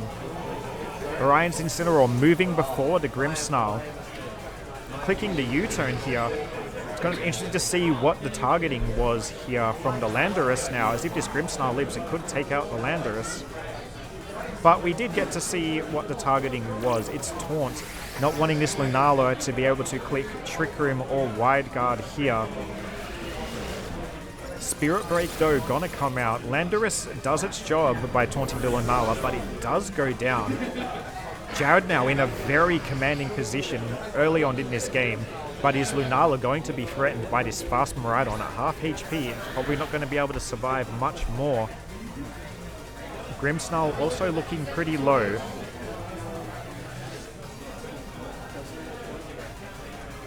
Orion very quickly locking Glacial Lance there, not worried about this Wide Guard coming out. Anticipating Jared has to make a pretty big read here. Dazzling Gleam, 2 spread moves coming out. If Jared clicks Wide Guard, he probably loses his Lunala to any other attack. Orion making the prediction that Jared either won't click Wide Guard, or no, it's Taunted. My apologies, it can't even click Wide Guard. What am I talking about? We saw it happen last turn.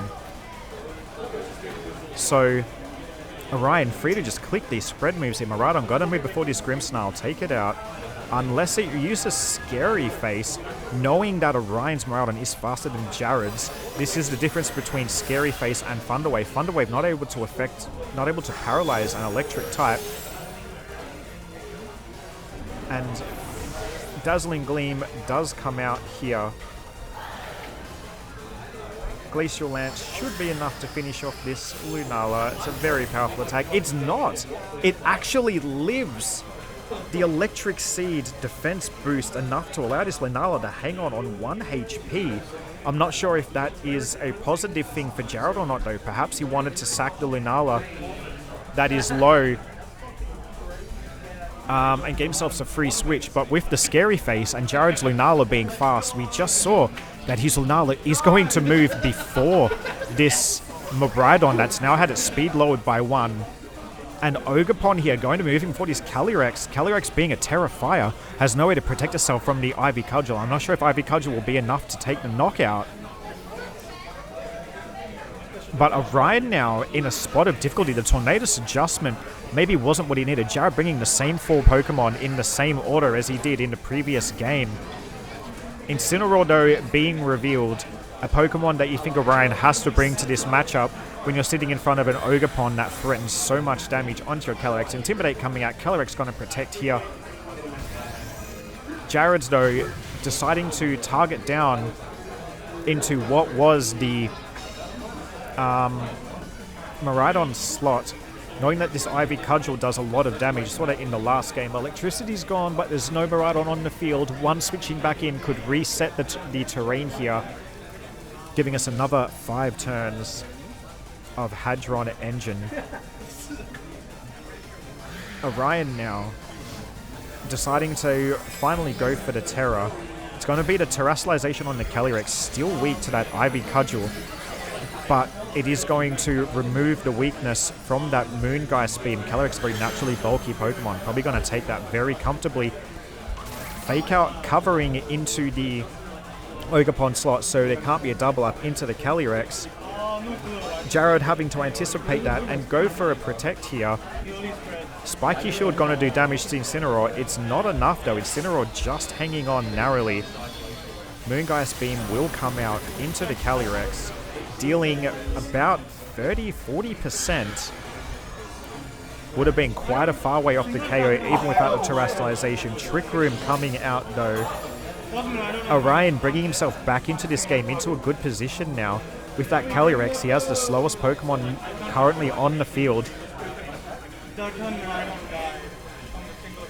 Jared's Lunala, no longer taunted, has the option to be able to reset this Trick Room or potentially click Wide Guard, as the only attack on this Calyrex is the Glacial Lance, and the Ogerpon being a Grass type, immune to the Leech Seed as well. Jared looking like he's going to go for his Terrestrialization. I wonder if it's going to be the Ogerpon. It is. Jared going for the Terrestrialization onto the Ogerpon, getting a defense boost, and also getting an extra 2x stab multiplier to its Ivy Cudgel, somewhat shaking off that Intimidate. In fact, getting a little bit more damage even over the Intimidate. Orion, though, playing it safely, protecting the Calyrex. Jared not clicking the Wide Guard on the Lunala there, maybe going to try to reverse this Trick Room.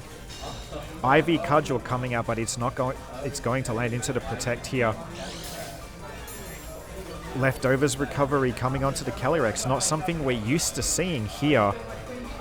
Ogerpon might have a defense boost here, being able to take these Glacial Lances more comfortably, but it's no longer immune to that Leech Seed.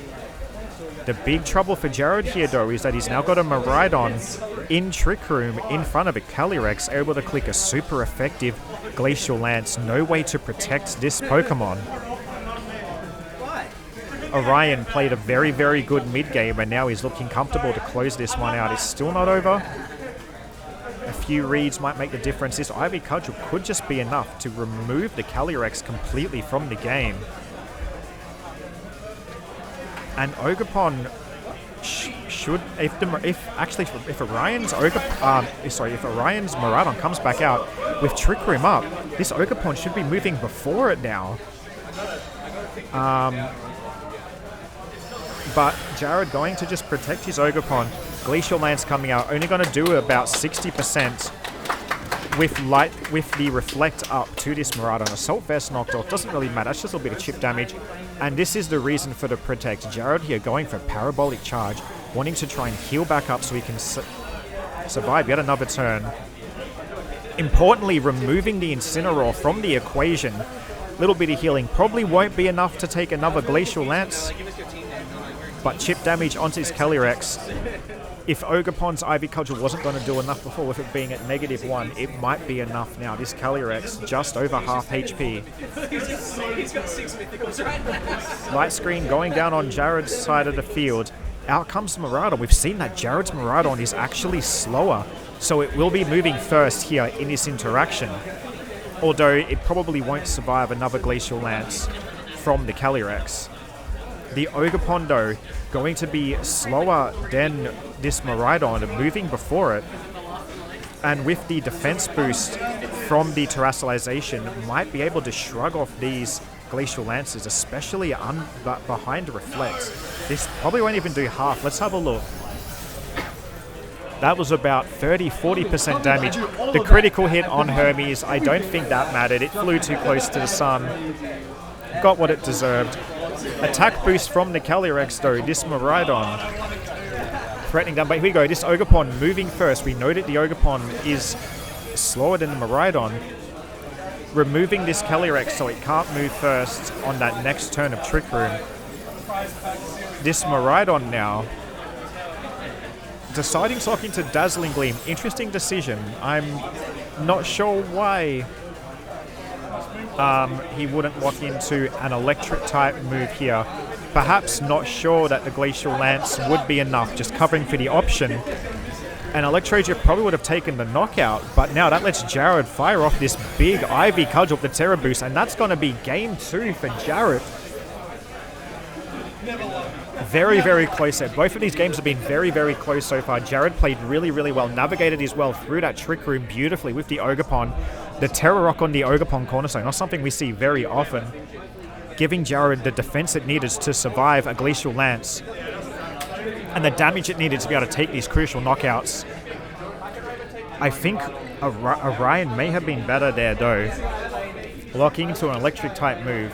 The Dazzling Gleam probably just covering for in case Jared's Maraudon was able to survive another Glacial Lance. I don't think it would have been enough. Calyrex had an attack boost as well, so no, he got Tempest after the KO.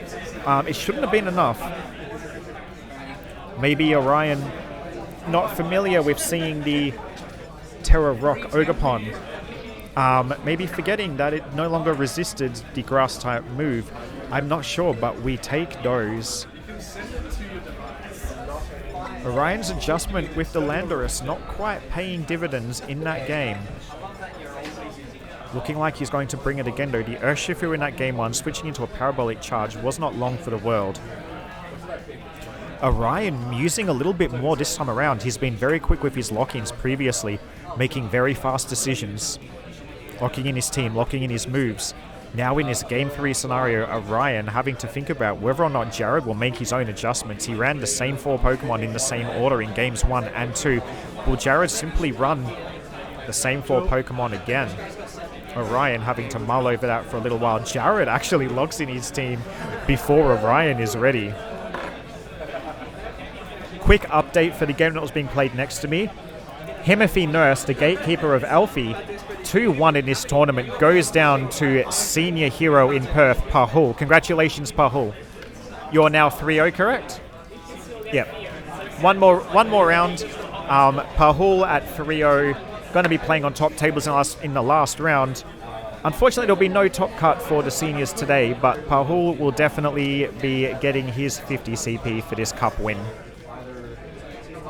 Alright, Game 3 begins. Here we go.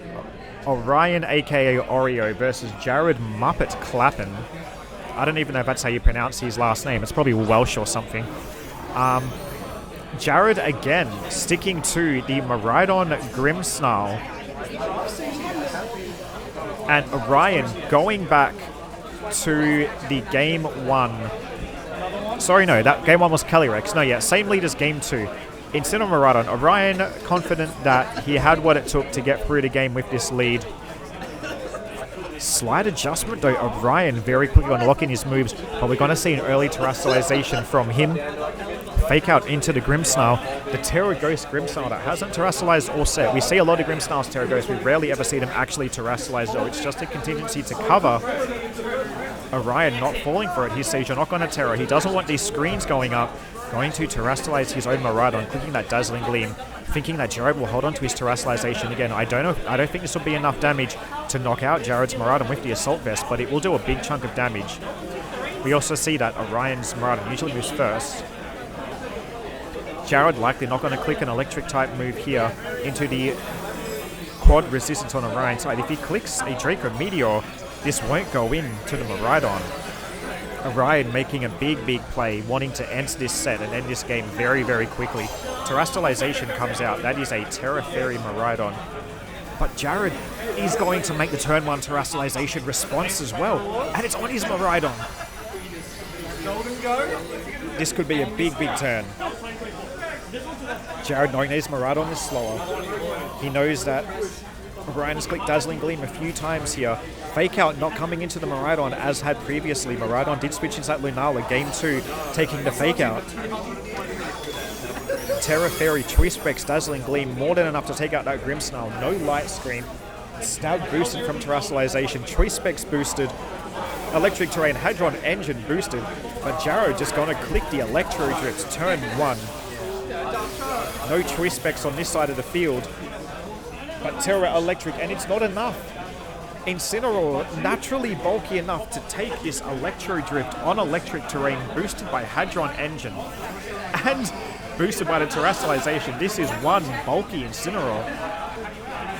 Jared now down a Pokemon in this matchup.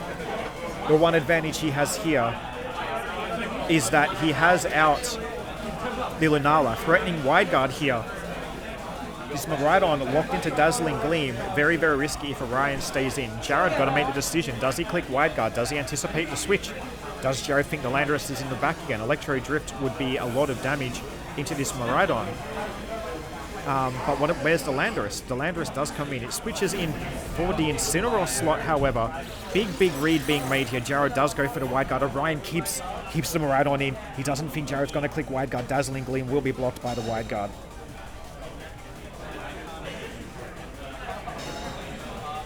Let's see what this is. Are we going to see a Parabolic Charge? We see a Parabolic Charge coming out, peeling off that damage. Wide Guard blocking Dazzling Gleam and Parabolic Charge at the same time. Landorus is immune to this Parabolic Charge, of course, but there's going to be a big chunk of damage dealt down to the Miraidon on Orion's side, dealing a little bit under half, but healing that Miraidon back up. Hermes flying over the sun once again. Orion now in a difficult position here. It's very precarious for him. His Miraidon is faster, but he's locked into Dazzling Gleam.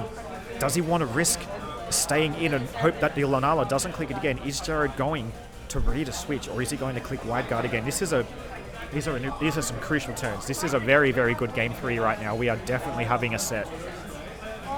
As usual, as expected, Jared playing in the last set in game 3.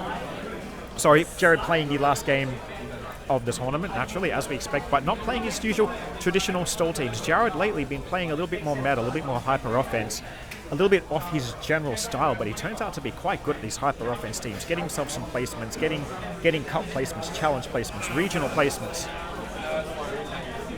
Orion decided it's not worth keeping this Miraidon in, just in case the Lunala Wide Guards again, switching out to the Incineroar this time around. Intimidate not going to matter, but that Miraidon being preserved, getting to change its lock. And Jared's Miraidon just goes for the big Electro Drift into what was the Miraidon slot. That would have been a knockout. We saw the Parabolic Charge do a little bit under half. That is a damage reduced spread move with a much lower base power than Electro Drift. This Electro Drift would have been more than enough.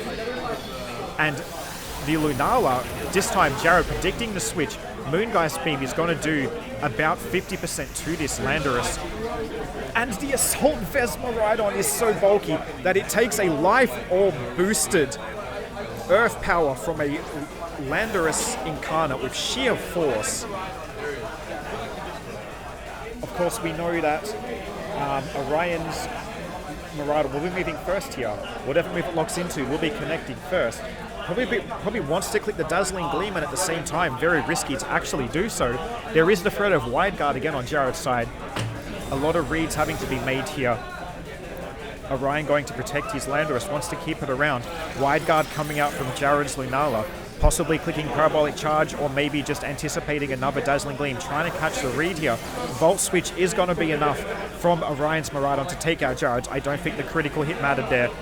Choice Specs, Electric Terrain, Hadron Engine, that would have been more than enough damage, even through Assault Vest. Orion now taking out one of Jared's Restricteds, gets himself the ability to reposition. He does have to deal with a full health Lunala, with that Shadow Shield, with that +1 defense from the Electric Seed, going to not take much damage at all from this Calyrex Ice Rider. And Jared once again bringing the same 4 Pokemon, very confident in the matchup, confident in his lead, confident in his 4. Both players playing very differently in this game 3 though. Orion does have that Pokemon advantage. Both players having used their Specialization. Orion musing over his play now. He's not sure what move he wants to click. This is a difficult turn for both players. No Wide Guard coming out from Jared's side of the field. Ivy Cudgel connects into the Calyrex, and the critical hit just takes it out. I don't think that was enough without the critical hit.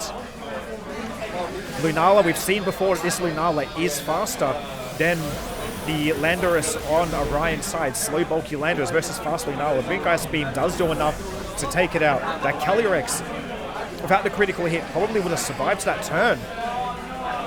Firing off a potential Glacial Lance.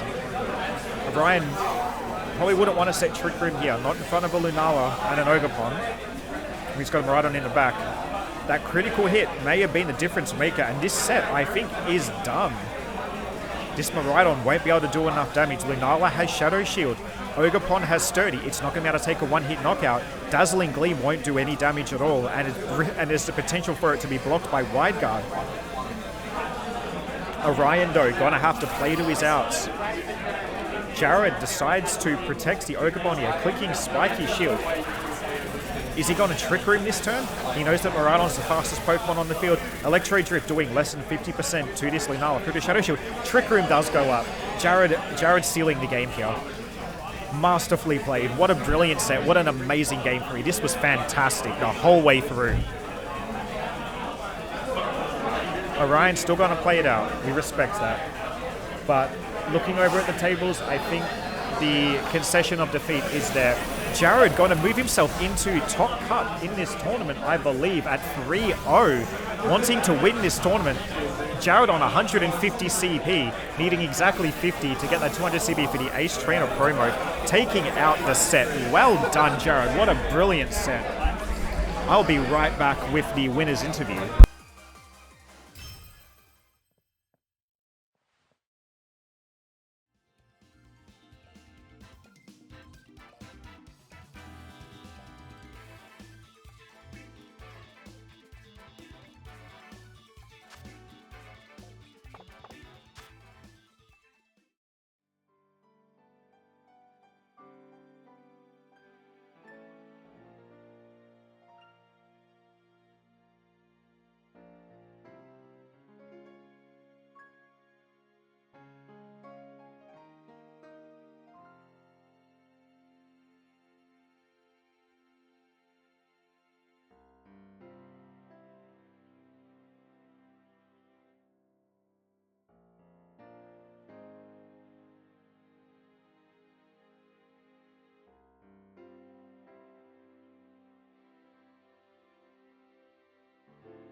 All right. It was close. It was close though. Another match that I reckon I could have taken against Pete. Like game one was very close, and then but I lost to Pete. Game 2 was not close. I fully steamrolled. So if I just played a little sharper that Game 1, I would be 3-0 right now. But maybe not, because I wouldn't have matched against Oreo. That was a fun match, though. Yeah. So I'm here with Jared, of course, just talking about his run so far. Started 0-1, but now won the big submarine 2-1. 1 win out of potentially making top cut. Now, my understanding is, if you get first today, not only will it be your first cup win, which we'd love to see, but you will end up getting enough CP to get your 200 CP to the Ace Trainer promo, the thing that Alfie was after, but unfortunately started 0-2 and he's out of the running. He's 0-2 Oh no! I'm not sure how his third round went. Alfie. But Alright. you have a winning in for top cut. You and I in Melbourne at regionals both played winning-ins for top cut. It was your personal best finish, a 5-3 top 64. Here you are again a week later, another winning in, but this time an Ace Trainer promo on the line. I know. How badly do you want it? Arguably an even bigger prize. I want it real fucking bad, man, and all the pressure's off. So there's realistically no stakes, which is when I play my best. So I reckon I got a good chance. And that's what we love to see. And I think you played just about your best in that set. All 3 games were very, very close. The Game 2 really came down to Orion's decision-making, where he clicked the Dazzling Gleam. The crit, his Dazzling Gleam crit on your Ogre did allow it to be the 2-co, which was an unfortunate difference maker. Maybe he misplayed, so it evens the balance. And then that Game 3, Orion adjusting. He brought the Urshifu Game 1, switched into a parabolic charge. He said, no, we're not doing that again. Brought the Landorus Game 2, taunted and died, but it did its job. Game 3, though, when we learned in Game 2 that your Lunala was faster, the slow, bulky Landorus coming back to bite him. I could not believe Lunala that. Outspeeding the Landorus. Could not believe that shit. Was such a crucial turning point in the set. The terrestrialization on the Ogre-Pond, I love to see Terra Rock Ogre-Pond. I love it, dude. It's Just so good into taking no damage from Glacial Lance behind Reflect. It's so good into these Kali Ice teams with the Terra Rock. Yeah. We do love Corner Pond up in this state. We love Corner Pond against Trick Room. We love Corner Pond on Trick Room. You're running a semi-room team. Love to see it. I love terrestrializing that thing on this team. It's great fun. It's great I love fun. terrestrializing it, except when it happens in a top 4 and I get put into a sudden death and then lose when I had a winning position. But that was about a year ago today. Oh, yeah? Which was the last time we saw Alex at one of our tournaments as well. So it's good to see Alex Bettini. He did get on stream as well, a local trading card game player, making his annual run to a VGC tournament at the end of the season. Yeah, I sold him some of my hollow stretchers. Excellent. Yeah. There you go. Got some lunch money. Sharing is caring. Hashtag one community. I'm throwing up the heart. There's no can, but you can have it. Yeah. All right. Thanks for the interview, Jared. I think for the having next me one on. will be up pretty quickly. So should be. Hoping. I'll get you in 1 second. All right, we got next round.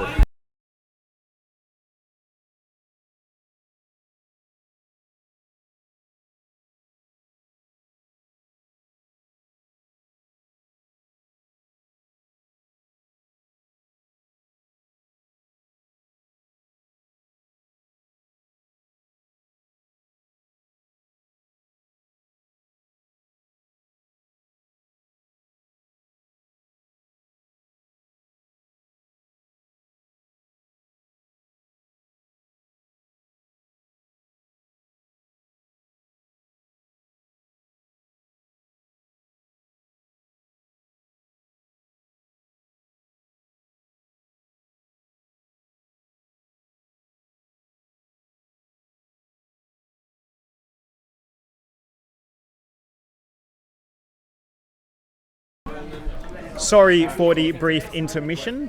Fortunately, the game we just had on stream was the last game of the round. So we're not going to have much of a delay. We are about to get into round 4. This will be a 4-round tournament with a top cut of 4, making this the last Swiss round of the day before top cut begins. I'm not entirely sure of all the standings at the moment, but I know that on that stream we are going to have a local player, Bradford. Of course, we're all local players. This is a Perth stream. Bradford, who unfortunately hasn't managed to make it onto a stream game before. Whenever he attends, we're not streaming. Whenever we're streaming, he doesn't attend. It's very unfortunate timing, but life before Mons is the rule we have here. However, Bradford on the comeback is going to be on stream for the first time. And he is going to be on stream at a record of 2-1, playing for a potential win and in. And his final boss, going to be somebody who we did feature on stream earlier today, but there's nothing wrong with that because this is a win and in. Dirty Dan the Man, Daniel Baguli, who played a win and in Melbourne and lost, unfortunately, missing out on a Worlds invite, now playing for Redemption, playing for Pride. Once again, he has a win and in, and Bradford stands in his way as they're both each other's final boss. We've already seen Dan's team, the Koraidon Lunala. We talked about it in his interview. The suboptimal Mushroom. He thinks Amoongus is better than Brute Bonnet. I disagree. I was also 5-3. 5-3 gang, hashtag. Bradford unfortunately wasn't able to make it to Melbourne Regional this year, but he has a fun-looking team. We have a Miraidon Calyrex Ice Rider. We talked about this a little bit earlier today. In fact, we talked about it in the last round, when that's what Orion was running. Terra Water on the Calyrex Ice opposed to Fire. High horsepower instead of Leech Seed. A more standard offensive Calyrex Ice Rider. Choice Specs Terra Fairy Miraidon. We know what to expect with that one. For Farigiraf, a Pokemon that I love, we don't see enough of in my opinion. Big fan of Farigiraf, and we saw Farigiraf earlier today on stream, so it's definitely making a comeback, and we do like it here in Perth. Armored Tail, such a strong ability. Psychic Noise, a move I really, really enjoy, preventing healing from those leftovers. Grassy terrain, not much else. We don't see a lot of Horn Leech. Draining Kiss Calyrex isn't as common as it used to be, but just a consistent damage output move with a nice little secondary effect. Terra Water, Electric Seed on the Farigiraf. Very similar to what we saw on Luca Charabelli's Worlds winning team, the famous Arubega 6. And this team seemingly inspired by that. We have the Miraidon on the Farigiraf. We also have the Terra Bug Iron Hands from that Worlds winning team, from the Arubega team. Assault Vest, Drain Punch, Heavy Slam, Low Kick, Fake Out. The no electric move, Terra Bug Iron Hands, and the Half Flame Ogerpon as well. Follow me, Spiky Shoot, Ivyculture, Wood Hammer. These 4 Pokemon were on that team that won Worlds. The 2 differences here, there is a second restrict, which will be that Terra Water Calyrex Ice, as I mentioned. And the last Pokemon, the tech Pokemon that Bradford has brought with him today for this tournament, Terra Ghost Iron Valiant. Booster Energy, probably booster speed, it's not a very bulky Pokemon. Wide Guard Imprison, wanting to prevent those Lunalas and Zamazentas from clicking Wide Guard. Also Icy Wind and Spirit Break, a supportive set. Game 1 gets underway. We're going to see that Iron Valiant we were just talking about immediately lead, not needing to consume that booster energy as it's going to get Quark Drive from the electric terrain set by the Miraidon. And Dan, Big Boom AJ, going to set that Orichalcum Pulse.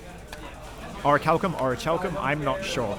Koraidon v Miraidon, Bike v Bike, Fluttermane versus Iron Valiant, past and future Paradox Pokemon on the field right now. And I've got to ask Dan about his nicknaming scheme because I've got to ask him about Celine and I don't know who Cousin Angelo is, assuming he wins the game.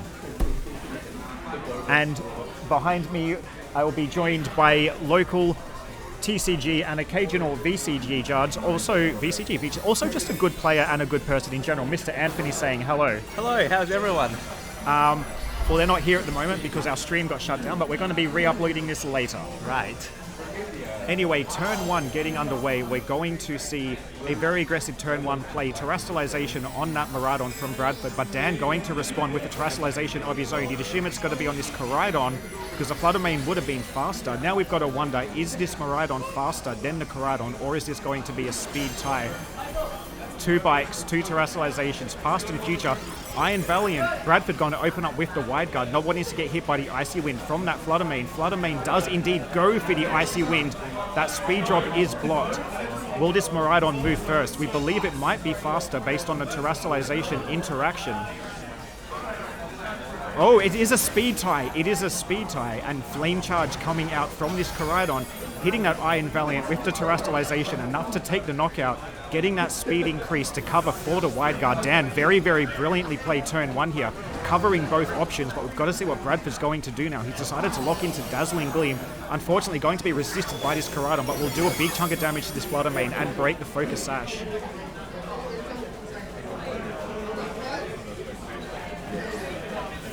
Right, Bradford now bringing out the Farigiraf, looking like he wants to reverse the speed order here. Unfortunately, no access to terrestrialization on that Farigiraf though. This Koraidon going to be moving first now, and the Fluttermane does have access to a Icy Wind if it wants to click it. Having a quick look through the team sheet, we see the Fluttermane also has Shadow Ball and Moonblast. A lot of damage options here. Moonblast coming up from the Fluttermane. He's decided to hit the Farigiraf a little bit under half. Special attack drop shouldn't matter too much. Big Boom AJ to Koraidon, clicking the Flare Blitz though. Going to be targeted Incineroar. This should be a knockout. Terrifier boosted, Orichalcum boosted, Life Orb boosted. Lots of boosting happening in this generation and in this format. Koraidon goes down to a one-hit KO. Big Boom AJ to Koraidon, taking recoil from Flare Blitz and also from the Life Orb. Trick Room going to go up though. Bradford down but not out. Two Pokemon down, 2v5. But if there's ever a Pokemon that could do it, it was Calyrex. And I love this name. Perth nickname meta once again. Nazgul. This is a Lord of the Rings reference. Rather than a Wraith riding a Wyvern or Dragon, as they were called in Lord of the Rings, but they're technically Wyverns. Let's not get into semantics. It is going to be a Calyrex riding a horse. And you know what? It is a Nazgul. I like the reference. The Shadow Rider probably fits more. Wraith, Ghost, all that. But I'm not one to cherry pick. We love the Perth nickname meta. Calyrex Ice Rider is indeed a Nazgul, and it is on the field. Staring down a Koraidon, but with the speed advantage here under Trick Room, Glacial Lance will probably be enough to take it out as well. Dan going to make a hard switch here, switching the Incineroar in over the Koraidon, trying to stall out these Trick Room turns. Clear Amulet, of course, Calyrex won't be affected. Helping Hand going to come out from the Farigiraf though. Bradford just wanting to make sure that this Glacial Lance will be enough to remove that Koraidon. Protect coming out from the Fluttermane though. Glacial Lance will connect with the Incineroar. Helping Hand boosted will cover for that switch, but it shouldn't do a lot of damage being resisted. And Incineroar's natural bulk doing about 35%. Dan now with the option to click Fake Out. Dan in a very good position. Wait, no Fake Out. Farigiraf Armatail on the field. Never mind that. Dan not able to click his Terrestrialization as well. 2 Fire-type Pokemon, but his Incineroar is slower than Bradford's Calyrex. Goes first, clicks the Flare Blitz, big chunk of damage. It will take a lot of recoil and go down to the high horsepower, however. And hearing the laughs coming across the table, I don't think either player expected that speed interaction to happen either. Psychic Noise from Farigiraf, not able to do enough damage to take out the Fluttermane. Maybe that special attack drop from the Moonblast earlier on in the game actually ended up mattering. I hope that's not the case. Bradford now 2 very low health Pokemon. And Dan bringing in Lulinala Chew. If you know, you know, you know.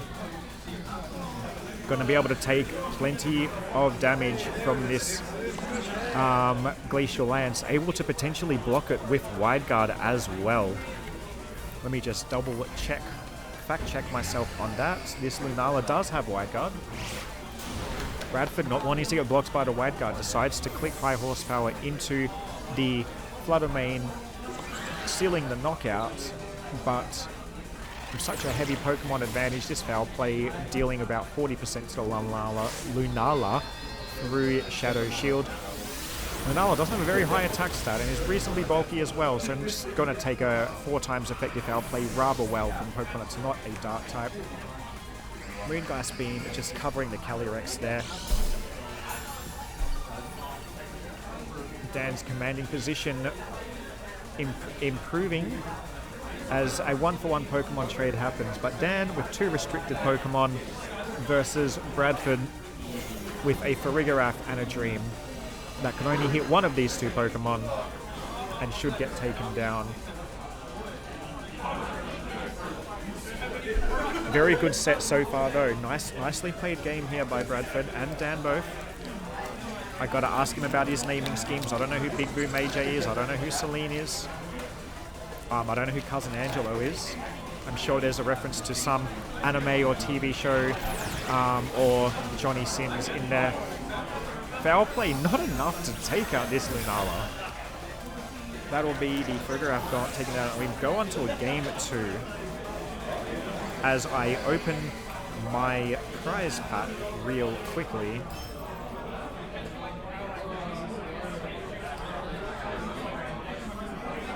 Alright.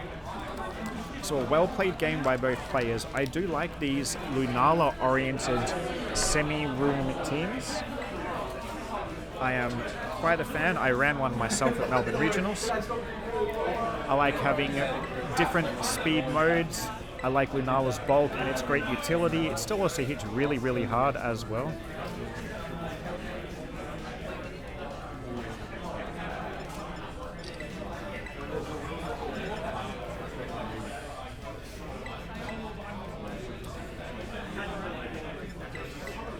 Alright, we're looking at the lock-in. It looks like Bradford going to make some adjustments here.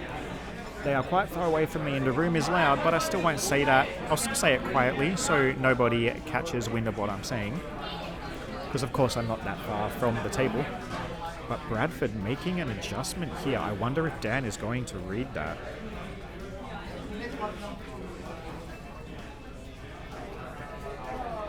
Dan taking a little bit of time. He's gone through his lock-in.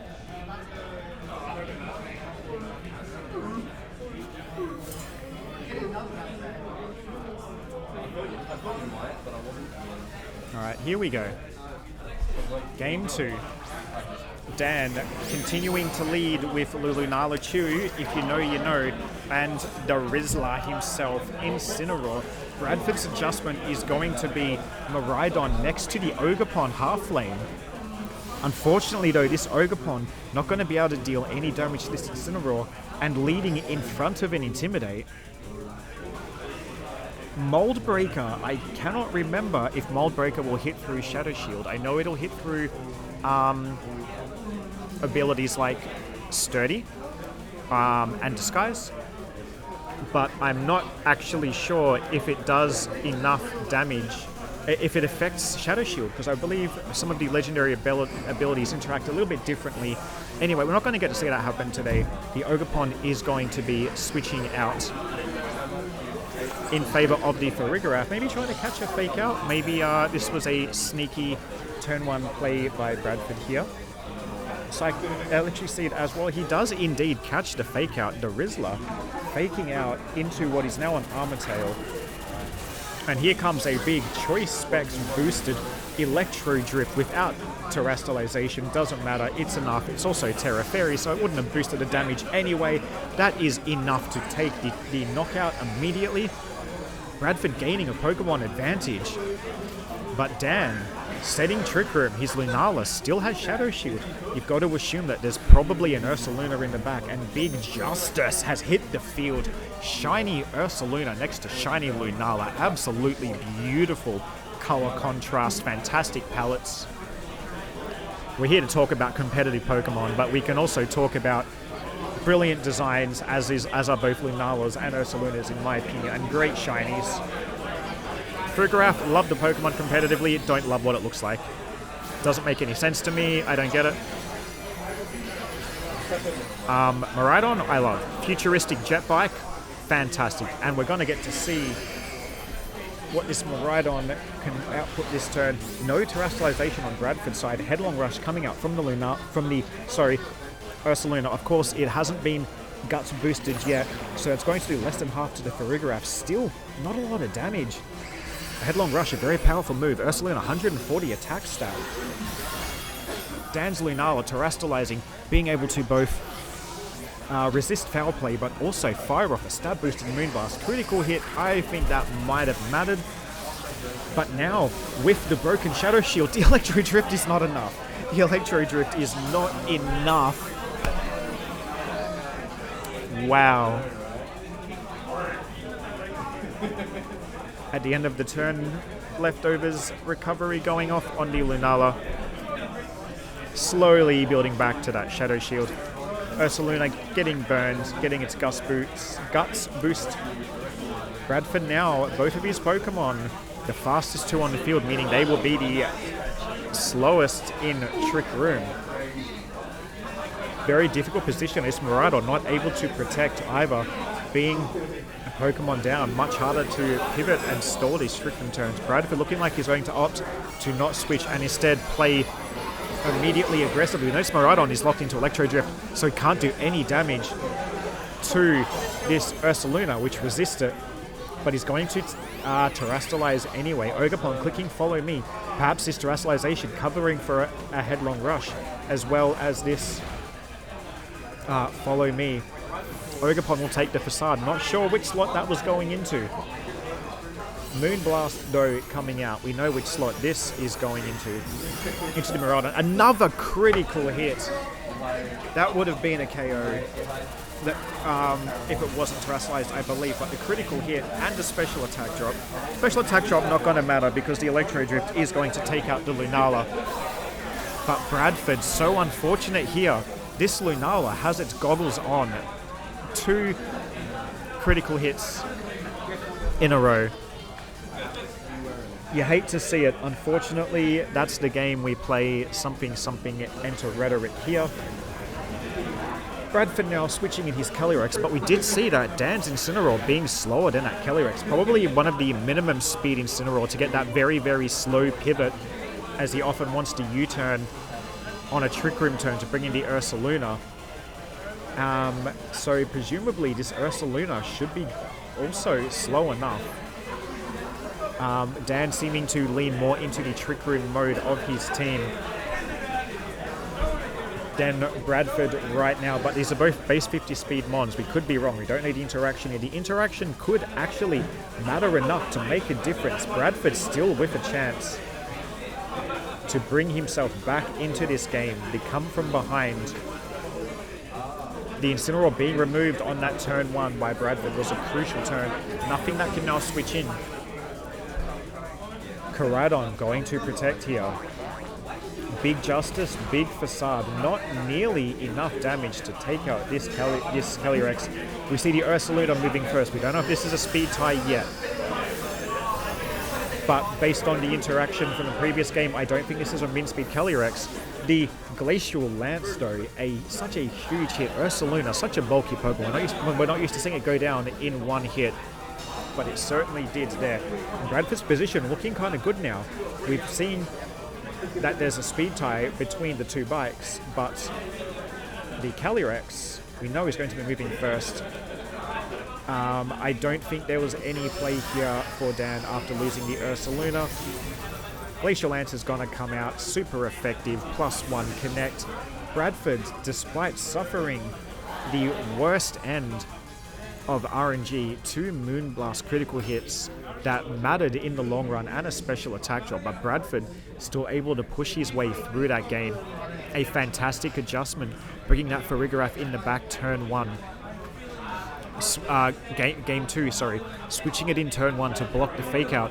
The Electro Drift into that Incineroar to take that knockout, stopping that Pokemon that could allow Dan to pivot around and be able to block the Glacial Lance damage. No fake out pressure. Fantastic adjustment by Bradford, but now we go into Game 3. The Ogerpon we didn't see do too much, but maybe the Follow Me was enough to influence the game. Game 3 now.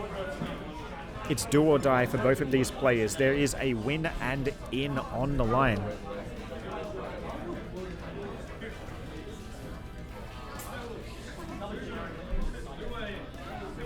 Dan locked in his team very, very quickly. He knows exactly what he wants to do in this matchup. Bradford, however, musing a little bit. When you're in this Game 3 scenario with a win and in as well, you want to take a little bit of time. Dan must be confident about what he wants to do. Bradford looks like he's going to make another adjustment. This time not bringing the Farigiraf or the Iron Valiant, but going to lead with the Iron Hands. Maybe he assumes Dan isn't going to click Fake Out, having brought that Farigiraf both games. Game 1 it was in the lead, Game 2 it was in the back and switched in Game 1. All right, here we go. Game 3 getting underway.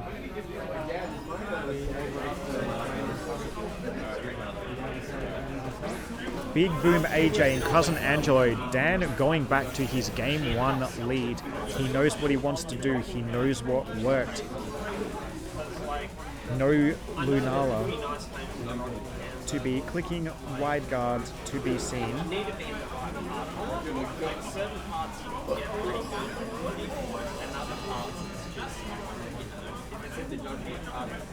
Photosynthesis boost. We of course know that Sluddermaiden will be most likely the fastest Pokemon. Perhaps not. It could. Well, it's definitely a timid nature. It's probably maximum speed having a Focus Sash. We don't know if Dan's Koraidon is modest or jolly. Sorry, adamant or jolly. We don't know if Bradford's Koraidon is modest or timid. We know that they speed tie. But we only have one bike on the field at the moment. A bike and a horse. Only one has a rider. Dan going to make a turn 1 switch. He was confident about the lead. He knew what he wanted to do. But he's put himself in an awkward position. Bradford's adjustment must be enough to threaten this Koraidon lead. I wonder if Bradford anticipated Dan to go back to the Game 1 lead. We may get to find out very shortly. One of these players will be having an interview with us. Here we go. We see a turn 1 terastallization. Bradford going to terastallize that Calyrex. Fake out coming into the now Lunala slot. Just to cover to make sure that that Pokemon can't do anything. Shadow Ball coming in to the terastallized Calyrex. Only doing about 30%. Would have only done just over half, despite being a super effective attack. Calyrex, such a bulky Pokemon. Trick Room up though. Bradford gonna have the speed advantage here with both his Calyrex and his Iron Hands. Dan is threatening Wide Guard here, but his Koraidon really can't switch in front of this Calyrex for the meantime. Fluttermane gonna protect itself. Heavy Slam breaking that Shadow Shield. Bradford reading that Dan doesn't want to click the Wide Guard here. It's always a risky play, clicking a spread move in front of a Wide Guard user. Glacial Lance going to do about a little over 50% to this Lunala, bringing it down to below half health. Moonblast coming in. Super effective attack.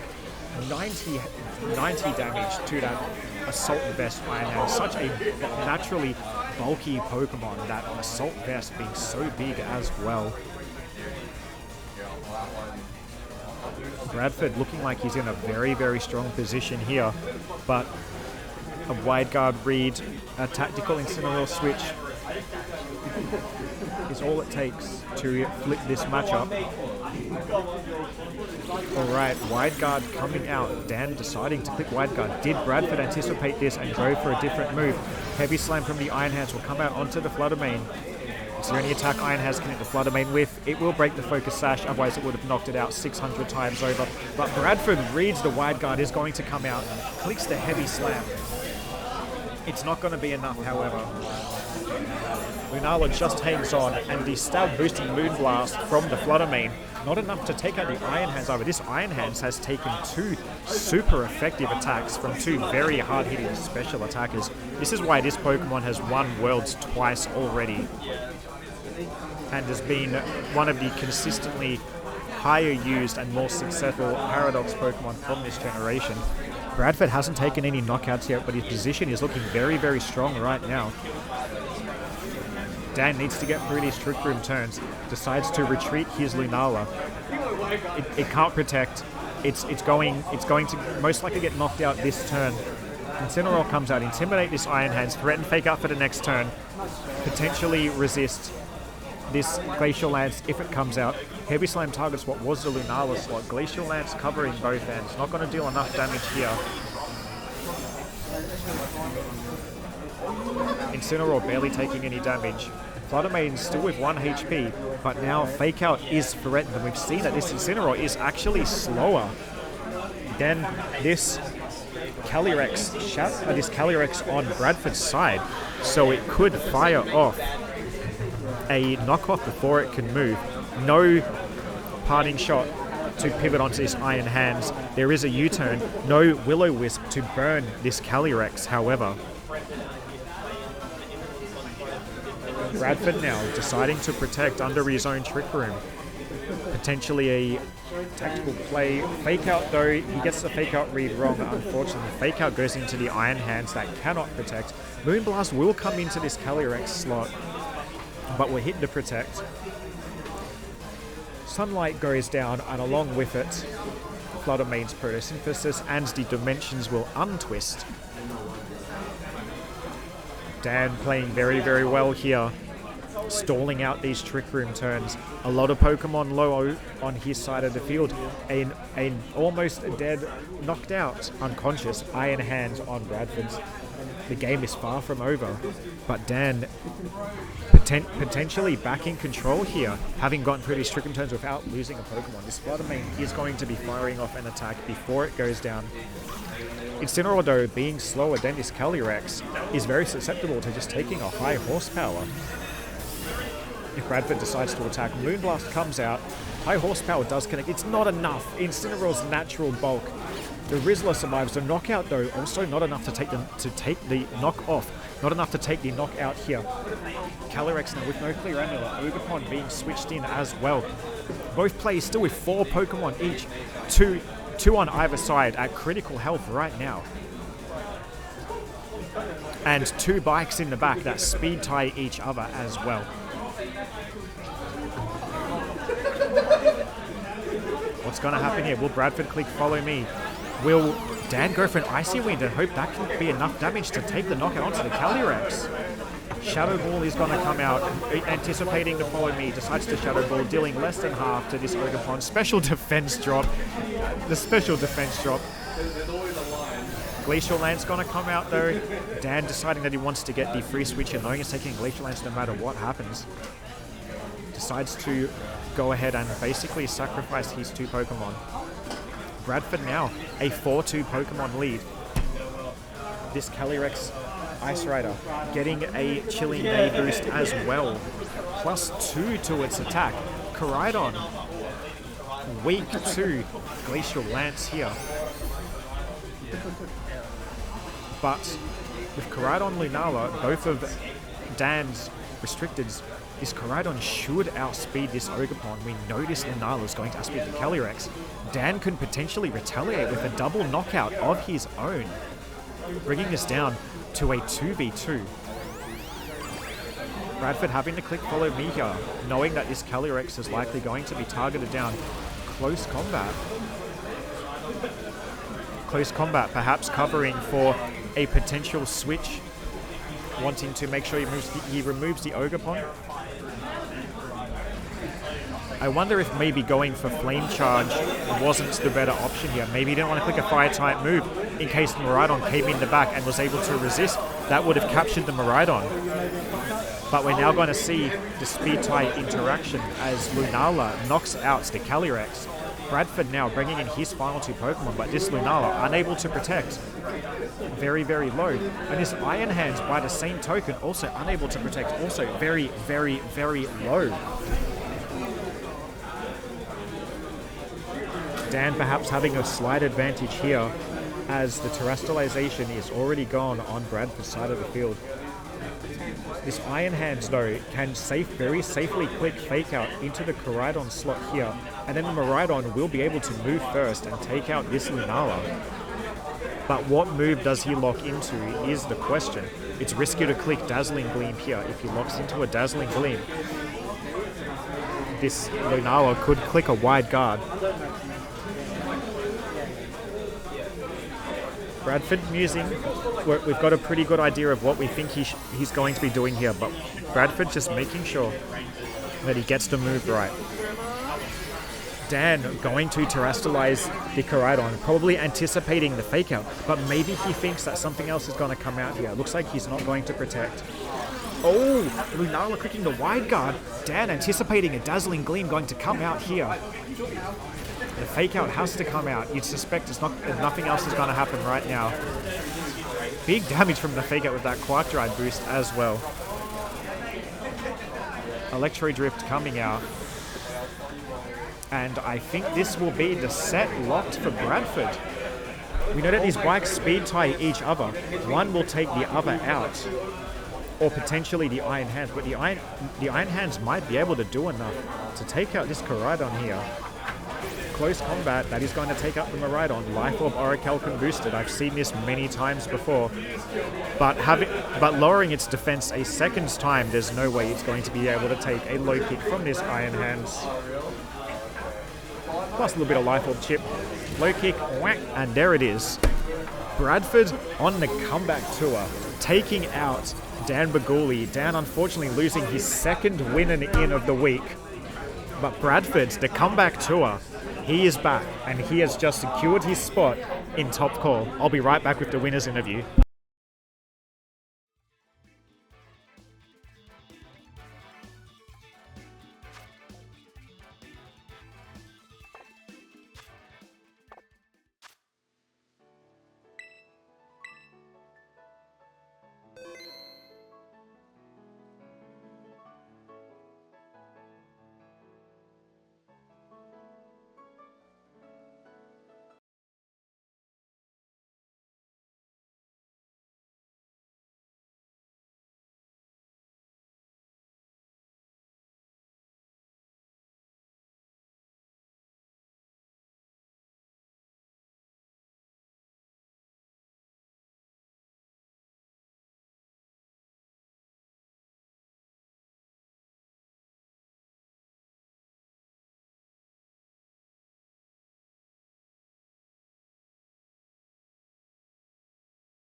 All right, we are back, and I am joined by the winner of our round 4 stream match, Bradford. You've done it. I have. It's been a long time since I've made Top Cut. I'm excited. You've submarined. We were going to get you on stream round 1. Didn't end up happening. We wanted to have Alfie for the story arc. Yeah.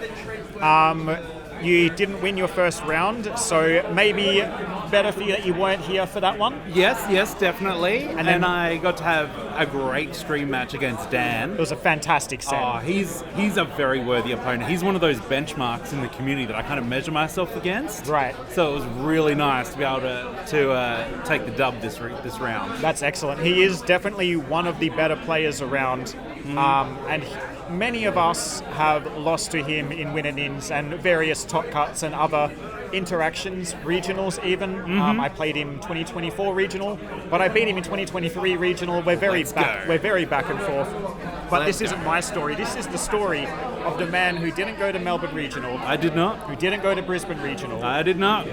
hasn't had a lot of time to practice or prepare, haven't been to many local tournaments in recent memory. I think this is your first Reg I tournament, is it? It is my first Reg I tournament. And winning in, you won it. I did. And you're in it. It's pretty cool. Like the team I was using today, I've been playing it on the ladder for about a week and a half. And so, come today, I was umming and ahhing about coming. I'm like, I'll just use the team I've been using. I've got the most practice with it. I've got like decent lines into a lot of matchups. I'm glad I didn't face any Terrapagos today. That's nice. And I made a last minute team change as well, which hasn't really paid off. Was that the Iron Valiant? It was the Iron Valiant. It was a Grimmsnarl when I rocked up here this morning, and it changed as I was writing my team sheet. We did see it come out in game 1. Yep. Wide guard on the Icy Wind, good read. Yep. Interesting that in turn 1 of game 1, we got to see immediately a speed tie between your Miraidon and Dan's Koraidon.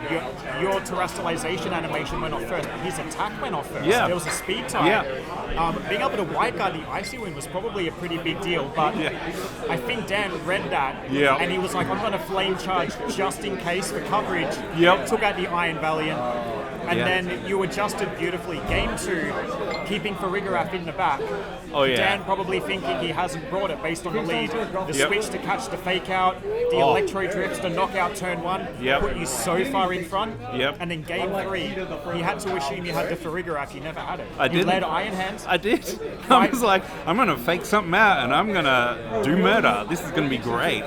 5 turns of Trick Room. Yeah. We saw no knockouts on either side of the field. 5 turns, no knockouts. Yep. And then with your more Trick Room oriented lead, you end up coming from behind and winning that game out of Trick Room when you and Dan had like 3 Pokemon each on red HP. What an amazing end game. Oh yeah, I had noticed that he hadn't clicked wide guard with his Lunala all like the first 2 games, and I'm like, I think I'm gonna have to force him to hit that wide guard. So that's when I started hitting the Glacial Lances, and then the next turn he's like, he wide guarded. I'm like, oh, beautiful. Yep. Everything's back to single target now, so I can just bam, bam, bam, bam, and it really paid off for me. The one turn you wide guarded in that set was the one time Dan clicked a spread move. It is. And the one time Dan wide guarded was the one time you didn't click Glacial Lance. Yeah. You made those beautiful reads. Yep. You played really, really well. Well, thank you. Congratulations. It's glad to see you back. Oh, I'm glad to yeah. have seen you on stream, and it's great to finally get you into your winners interview. Hell yeah. It's great to be here.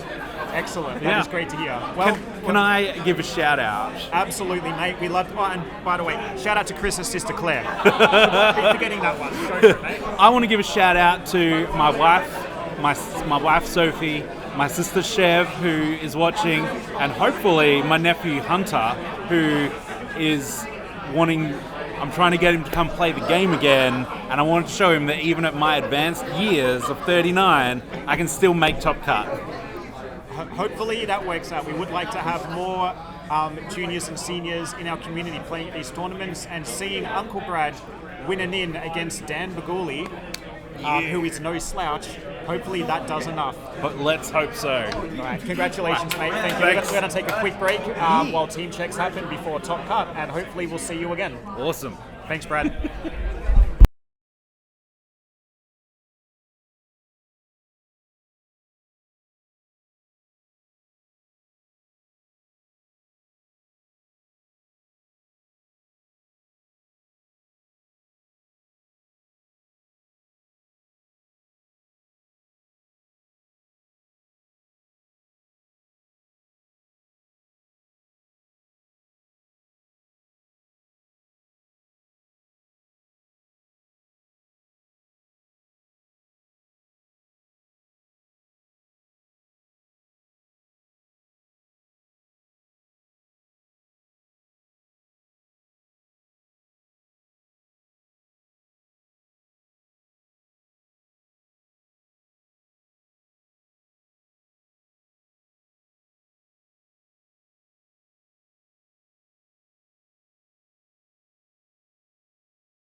All right, welcome back to the VGC League Cup at Cannington Good Games on the Sunday, the 25th of May, the last League Cup for the season. Unfortunately, our season ending in May.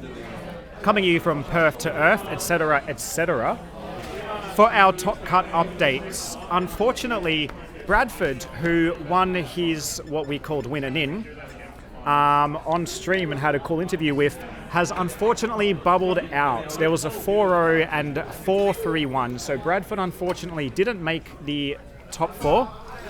Another update, Alfie, who was gunning for his one singular CP to get his Ace Trainer promo, started 0-2. He made a submarine run, but he did win the door prize, either a consolation or insult to injury. That is subjective, but he's been a good sport about it.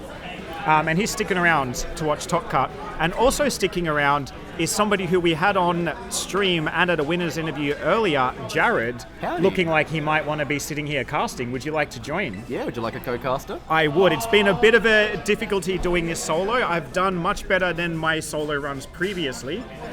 We're steadily improving. But yes, I would definitely like to have somebody join me, and who better than a experienced caster? Hey, sure. Glad to be here. Happily can do this since I didn't cut. So it's a win-win, really. How did you finish? 2-2? Yeah, 2-2 in the end. Yeah. Couldn't quite scrape it out against Tim. Speaking of Tim, Himothy Nurse, got him making versus his Robeson. demon run. Is he the 4-0 at the moment? No, Tim was 3-1. He got Okay. beat. He got beat by Pahul in Pahul, Swiss. the senior who went 4-0, by the way. Yeah, man. Top of the standings, senior player Pahul. I mentioned him earlier.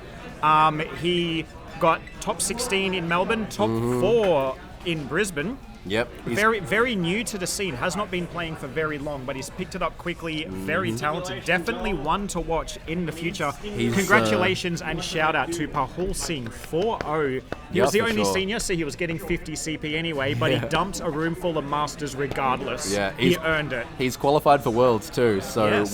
watch out, Worlds. He's got the.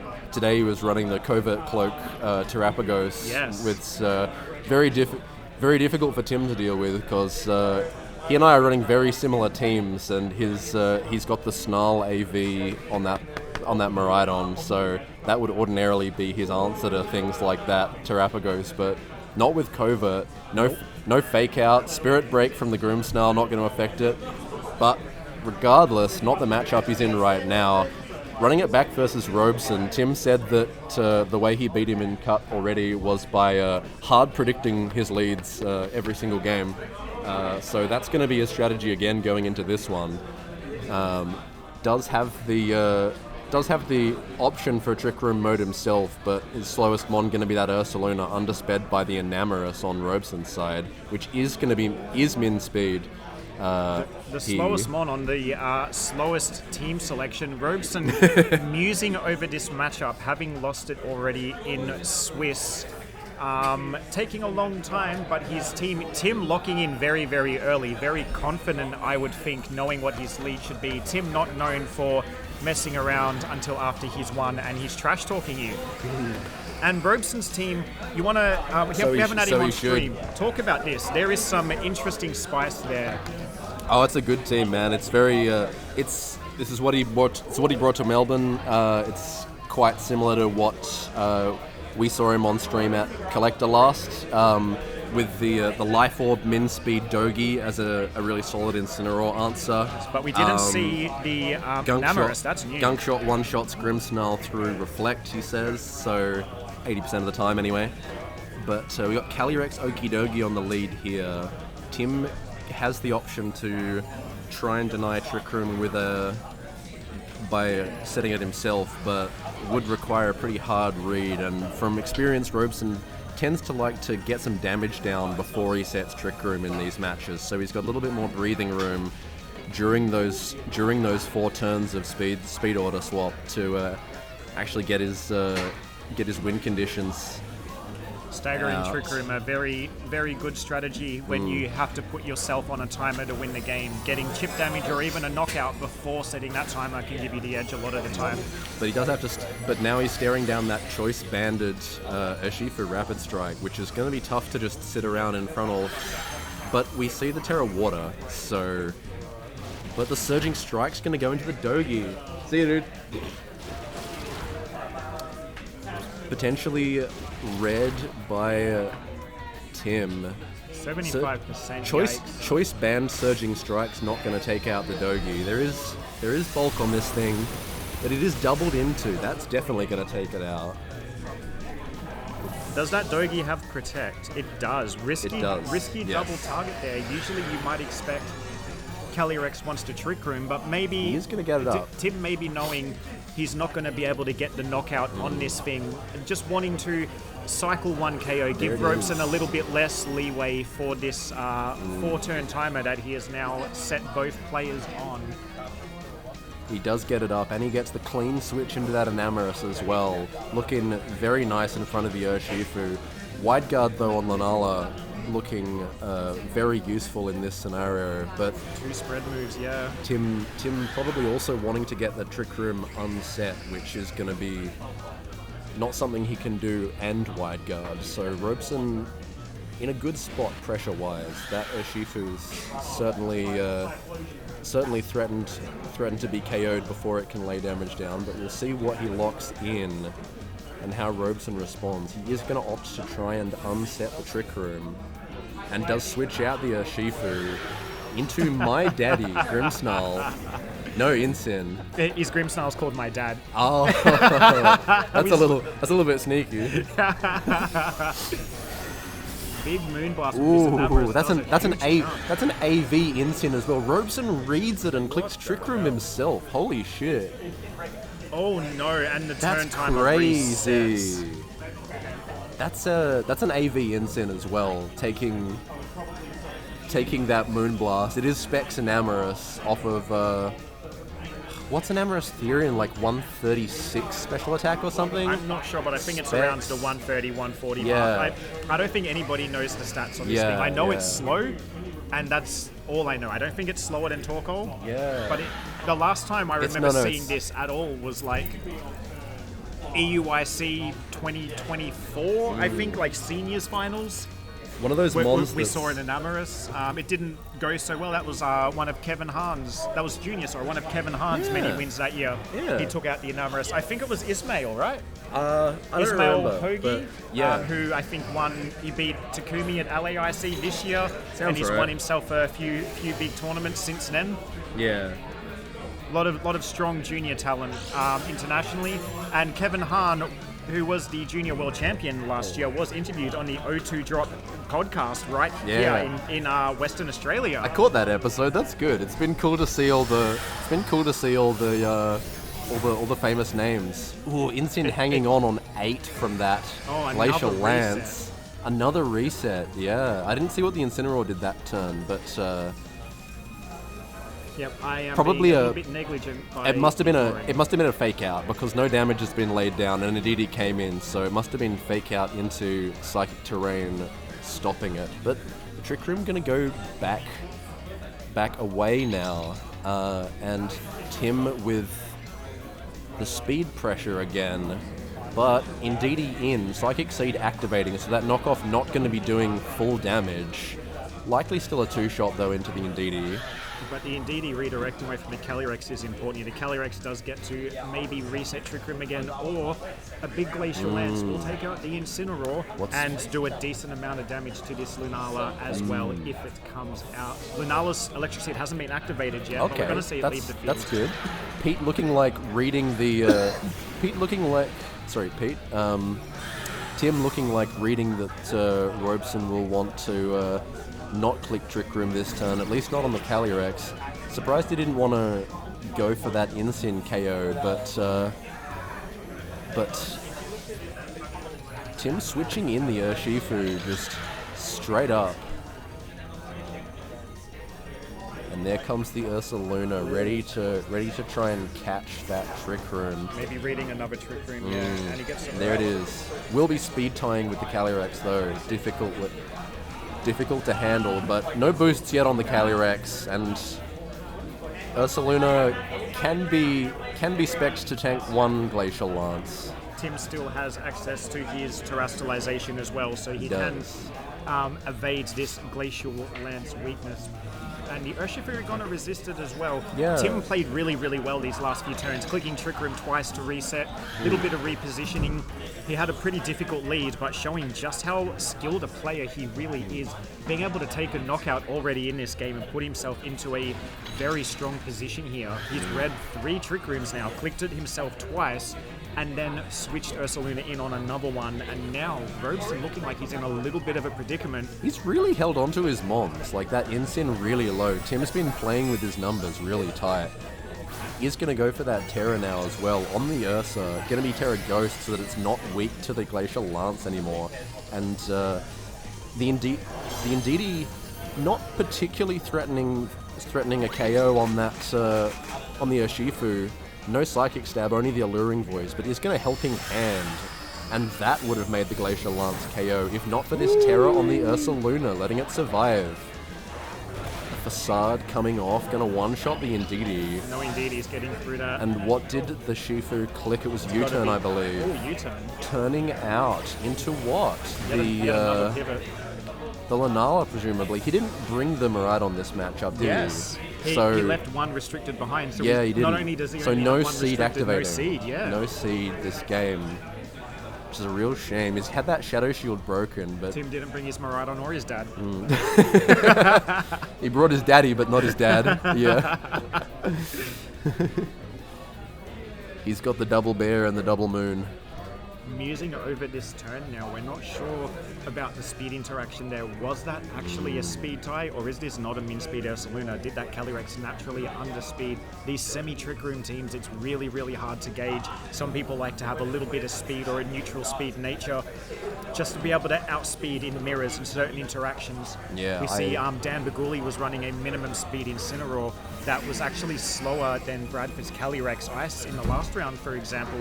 These low speed mons on these semi-room teams, the interactions, even with open team sheets, this is the one thing we still need a scout for. Yeah, I can't say I know, to be honest, because I did play Tim in the last round of Swiss and have my own Ursaluna, but opted out of the speed tie scenario by scary facing it for a KO. So didn't end up finding out myself whether it was that min speed, but likely I do love side scary face. Likely would be. Yeah. I'm really loving having scary face Grim over T-Wave. Tim's got the T-Wave, so he can T-Wave clear amulet and clear body mons and get those paras, but Tim was saying earlier on stream, when he matched Alfie in that round 1 and they played a mirror, Alfie went for Thunder Wave, went for Scary Face, to hit the Miraidon, and Tim said, Thunder Wave's better, because Scary Face makes your worst matchup worse, is what he thinks. We did see his Miraidon get Scary Face twice and get outsped by a paralyzed Lunala, but Tim obviously took that game. Anyway. Yeah. Big ol' Specs Moonblast coming out into the Lunala. Ursaluna gonna protect, but not gonna do anything to save this Lunala. Going down to a double up from Moonblast and Glacial Lance, and that Calyrex finally getting a boost on the field. Tim opting not to click the wide guard on that turn. He'd put himself in a very, very strong position, but Robeson has used these Trick Room turns really, really well. The preservation of this Enamorus, which looks like it's going to be his win condition here. Tim under a lot of pressure because of that. Wide guard would have been a very risky play. Had he clicked the wide guard, he could have very easily gone down to a high horsepower on either side. That was a big turn. I think that was that 50-50. Robeson made a really good read there, and it's paid off for him big time. Tim's he does that a lot. Gonna struggle to bring this back. If you play against Robeson here, which a lot of us do often, he plays these 50-50 teams. He loves hard Trick Room or semi-room team options. Man. He forces 50-50s, and he's just got a natural knack for getting it right. He does. I can never get the reads right against Robeson, and yeah, he really does make these teams which like force a lot of difficult choices, and Yep. he knows his lines for these kinds of teams Is it a really speed well tie? too. We still don't know, but it's looking like the Calyrex might just be slower. Well, either way, Fake out on electric terrain, by the way. On psychic terrain. Affecting that Yeah, flying type, but got the Enamorous, but yeah, not going to help against the Calyrex. maybe this is a minimum speed Ursaluna based on that play. Tim probably hoping that he would go first in that interaction. We Should don't know be. if it came down to a speed tie. Should be. There's no reason not to on Tim's team. It's like He doesn't it's your have trick any room speed, option. really. I mean, he's got the Thunder Wave, but it's not like you see the faster Ursalunas on tail room teams typically. Yeah, get him, Roshifu. We'll have to ask him. ask one of the Get him. players when it's over. Oh, get him, bro. Oh, you got this, man. It's only +3. You can tinker Moonblast. Need that Assault Vest and that Terra Poison, eh? Yeah. And Don't know how many turns were left of Trick Room there, but I think that might have been the last one, but Urshifu with no Protect, not long for the world. And even if it had survived, he's still got a KO the Enamorous while the Calyrex just sets Trick Room again. so what went wrong there for Tim? It was going very well early on. I think the lead honestly was more favoured for Brendan, and Tim identified that early, having to aggro the Okie Dogie turn 1, but then risking a potential trade. And then there was multiple turns of read Trick Room, reset Trick Room, then Brendan read the read. The Enamorous though, that is probably the big difference maker here. The only mon Tim really has to get through the Enamorous is that Miraidon. True. And you don't want to be putting that in front of the Specs Enamorous in Trick Room. So you've got to find a way through that Trick Room first. But Tim looking like he wants to lead the Urshifu again. After how, I'm going to say, I'm really surprised. 'cause unimpactful it was in that game 1. It really couldn't do a whole lot that game. Yeah, but I suppose it's his. I suppose it's his answer to something like a Smeargle, like a Sash Smeargle lead, because without something that can just gun down the Smeargle before it can spore something, Tim's could bring them Miraidon really, but Robeson's the sort not of player opting to. you would expect that if he knows Tim needs to respect the Smeagol and play against it, Robeson's the sort of player you would expect would know that and not bring it and try to force Tim into having to bring this mon to put him in a disadvantage. This is what the better players around will typically do. It's not the greatest matchup for Tim, but he's a very good player. He can certainly find his way through. He just needs to solve it, but the Smeagol does come out. There it is. It did come out game 2. Different lead from Robeson, so switching things up. Still feels like he needs to make those adjustments. Despite winning that game, did lose to Tim in Swiss. So there is still something of a deficit he has to overcome. I love it when you see these good players win game 1 and then adjust, and then the guy who lost game 1 just brings the same 4 because they've got a different calculation in their head, and then suddenly game 2 just becomes completely on. Completely different as well, going to be now. It's Lunala staring down Lunala, and a Smeargle which is going to be faster than Tim's Lunala. I mean, maybe it could be the lower speed version. We're not. Well, no. So it's max speed timid on the on the Smeargle, and Tim's Lunala was slower than mine, which was slower than the Smeargle. Jeez. So yours is modest max Lunala, is it then? It's modest but not max. I wasn't sure if it was modest or timid based on your street match when you outsped the Landorus. Yeah. Yeah. I've got enough speed. I've got enough speed to hit 137, which lets me outspeed Miraidon after a bundle Icy Wind, but the Smeargle hits 139, so I'm 2 speed too slow to be able to get that, and Tim's is even slower. I'm not sure why the Moonblast came out there, because without the Terrestrialization to give the stab and the lower base power, Moongeist Beam would have been a better move there, even if Lunala had an attack. Obviously Shadow Shield's going to block a lot of that damage, but every little bit of damage counts. We know this. We've had way too many Pokemon live on 1 HP. We know that defensive calcs matter. I don't know why the Moonblast came out. Was he hoping for a special attack drop while he was spending his move I chipping guess- the Shadow Shield. I guess maybe he was It's anticipating 30%, the DD like- switch. Yeah, true. That's a good point. Yeah. We saw quite a few special attack drops in Dan versus Bradford set. Dan got 2 critical hits and 2 special attack drops in game 2, where Bradford still won. pretty wild stuff. Maybe she's born with it. Maybe it's in DDD. Maybe be. Nice to see Bradford do so well. Don't get to see his face too often at these events, but Always delightful to see him. And I love nickname meta while we're looking at Maybe. We've seen her on Yeah. stream 100 times. Brendan is the local strongest soldier for Indeedee, and she's been called Maybe B for several generations now. there's the Ursa Luna. So may have to tank a... Yeah, it looks like it's going to tank a Terra Fairy Moonblast, but don't think that kills, and is going to get its... Oh, Expanding Force. That might be a... No, that won't be it. Oh no, not quite as much damage as I anticipated, so he's going to get its burn up and be in a good Trick Room position now. Lunala, Another Moonblast Lunala fired is back the big is going to fatness. get that special attack drop too. So Special now attack Tim in drop a might honestly now Tim seriously in a matter good here, position. because Brendan could go for a double up into the Ursaluna, but with the special attack drop, Tim's Ursaluna might just be able to make it through this I think it turn. lives there, yeah. He's got the Earthquake Wide Guard option as well, as far as players go. But It'd be funny to see them both wide guard. yeah. And there is Wide Guard on Robeson's. It's Moongeist Expanding Safety Goggles Lunala. That's interesting. That's a lot of the Lunalas I see will be one of two, either the Electric Siege, Moonblast Moongeist, or the Power Herb variant. But haven't seen much of this one. Safety Goggles E-Force Moongeist.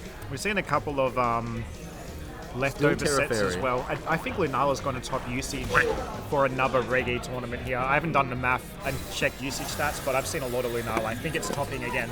Yeah, And it makes me yeah. so happy. It was. It But wasn't. doesn't make me happy to see it go down, unfortunately. Visage just It was way close. too much damage. It was close to top at Melbourne. It was top for our Perth cohort that went to Melbourne. There was more. We had 13 of us bring Lunala, 12 of us brought Koraidon, Jeez. and then significantly less for pretty much everything else. But See, here comes the big win condition here.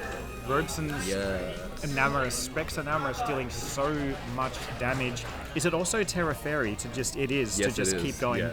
Such a threatening mon. And although there's no mushroom on in this particular game, Overcoat, such a good underrated ability, giving it immunity to those powder moves, being able to ignore Rage Powder, not getting put to sleep by Spore. Such a valuable ability. It was supposed to be on Hisui and Gudra. In Legends Arceus, Hisui and Gudra Overcoat. had Overcoat, Yeah. but it never got it. It got Sap Sipper instead in the main game, which is Wonder significantly why. worse because you Yeah. don't get to avoid Rage Powder. Yeah. And it's mostly a special attacker. You're not going to sit there and I'm going to switch into a Spore and go +1 attack and sweep with Hisui and Gudra. Yeah, That's using Body yeah. Press and Draco Meteor. But anyway, back to the game. We're going to see a switch here. Incineroar's going to come in. We saw that it can live a hit from Enamorous, but not by much. Can live it just fine if it goes for the protect, but only going to protect it for one turn here. But we do see the Incineroar pivot, so we do know that this...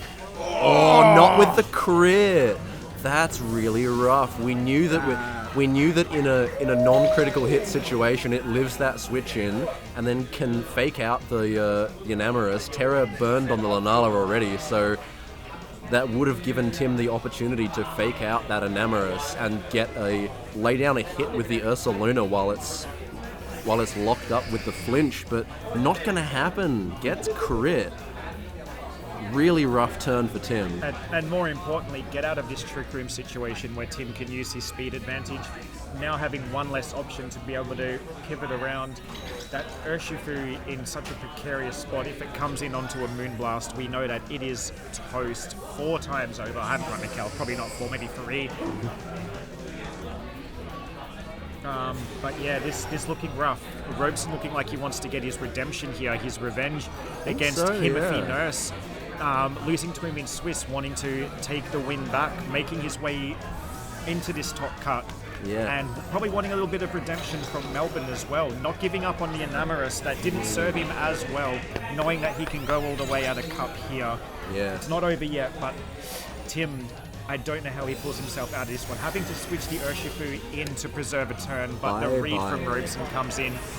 That is 2 Moonblast KOs, and I don't want to say it, but I think Yeah, that's. I think the rematch curse is looking very real for this matchup. Trick Room does finally end. Robeson learning a lot more about the lines that he can use to get through Tim than the other way around. Tim really, really needed to keep that Incineroar alive there. He could fake out the Enamorous, and then he could have one more turn to stall out. Urshifu could potentially reverse sweep this here. It'd be safe to just keep clicking Surging Strikes over and over and over again. The Ursaluna would move before the Enamorous, probably knock it out with a Facade. Trick Room We know that the down Lunala here, would yeah? survive another turn. Trick Room is down, but 2v4, it's not impossible. We know that the Bear's going to go first. The Lunala needs to get rid of this indeed, but Robeson has Mont in the back to still play the game with. Tim does have some pressure on this particular turn, because if Robeson wants to reset the Trick Room, then he has to leave that other slot open right now, and if Tim can get rid of the Enamorous, then his Ursaluna is going to be, once again, the slowest thing, but no, we've got to follow me. And No Robeson Trick Room looks like being it's set. just going to go... Robeson Wanting looks to like he's protect- just going to go for the KO. Robeson probably hoping that this Enamorous from full HP can survive a Facade from the Ursaluna here, knowing it's probably going to get doubled into. So I'd the be DD takes surprised, the though. Moonblast. I'd be This very Ursaluna, though, surprised. guts boosted Facade. We've seen Pokemon surprisingly live this before. Enamorous is very, very, very bulky, but I don't know this calc. It goes down. Unfortunate. The crit on the Incineroar may not have mattered too much. Maybe in the weirdest of ways, this is one of those situations where losing a Mon is actually beneficial to you because Tim just got to play free switches. These are the Pokemon he wanted on the field here. He probably wanted to have the Urshifu still alive, but he can probably do it with Ursaluna and Lunala. And Here is the Smeargle. Smiggle against The the world only does have the Mon option to left. click Fake Out into whatever it wants. You said it was fast, so he can Sporty Lunala. He can. But what's it going to do? What's it gonna do into the Ursaluna? Yeah, its only attack. There we go, and- its only attack is Fake Out. So you see here, it's the Robes- Decorate. Robeson deciding that instead of just forfeiting, we like to do this in Yeah. life. We like to have a little bit of fun. This We Smeagol's do, going to we be do. brought down to Sash 15 times over by this Moonblast and prepare for a +2 Guts boosted Oh, we Facade we from love to see that. 140 attack. Yeah. Come on. And whack! And that is one dead Smeagol. That's good to see. We see like that. though, Tim after that crit looked like it was in a really rough spot, but managed to get through the Trick Room turns and be in a really good position right as it ended. So Sacking the Urshifu maybe being see a important, line now maybe for being Tim. important there. That Ursaluna, Urshifu probably wouldn't have had enough. Actually, let's think about this. Urshifu likely wouldn't have been able to do enough damage to kill the Enamorous. no, I don't think so. Even So with I choice think made. Tim made the right Not choice. only that, the Urshifu probably would have outsped the Lunala, hitting the DD Yeah. first, and Lunala wouldn't have been able to take the place. So maybe Exactly. maybe the crit and the sack were just perfectly accidentally beneficial. How does think he- Robeson adjust to that? Does he identify that and realize maybe I can't take as many knockouts as I want to? If you can't win the game in 4 turns when you set your Trick Room, as a hard Trick Room player, and Robeson we know loves his hard Trick Room, all of these Pokemon are slow. He doesn't really have much to do outside of it. He's up against an Urshifu, which is fast, a Miraidon, which is fast, Incineroar and Grimmsnarl probably go before a lot of his team. We don't think we'll see the Incineroar because we have an Okidogi, which has been brought twice. So no, it wasn't brought in Game 2. I do want to see Tim bring his dad. I do want to see his dad. He did bring the Incineroar. I want to see the bike. Locked in. wanna see the bite. I'm busting for a leak, so I'll leave you to cast the start of this one, and I'll be back. Oh, good.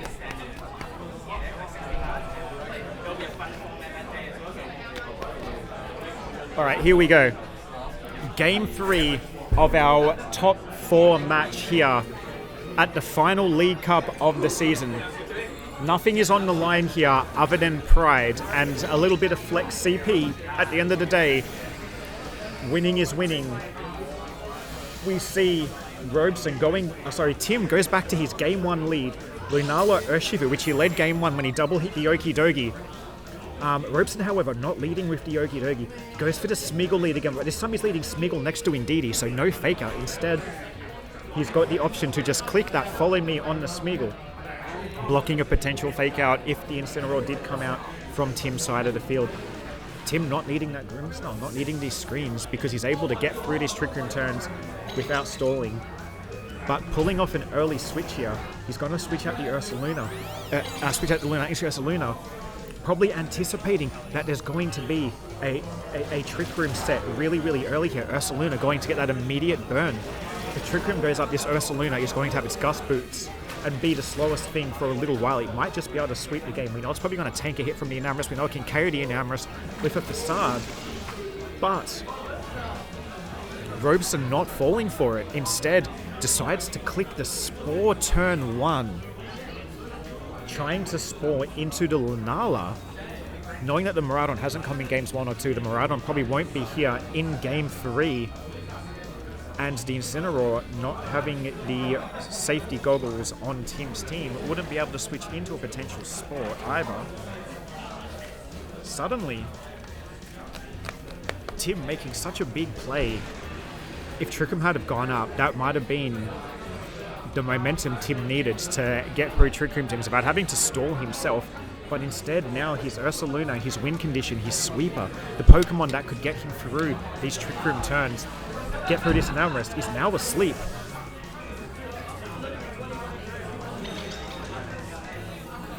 The Urshifu's going to come out. Urshifu, not long for this world, probably. It can probably take out the Indeedee on a Follow Me, but will just get slept by the Smeagol again.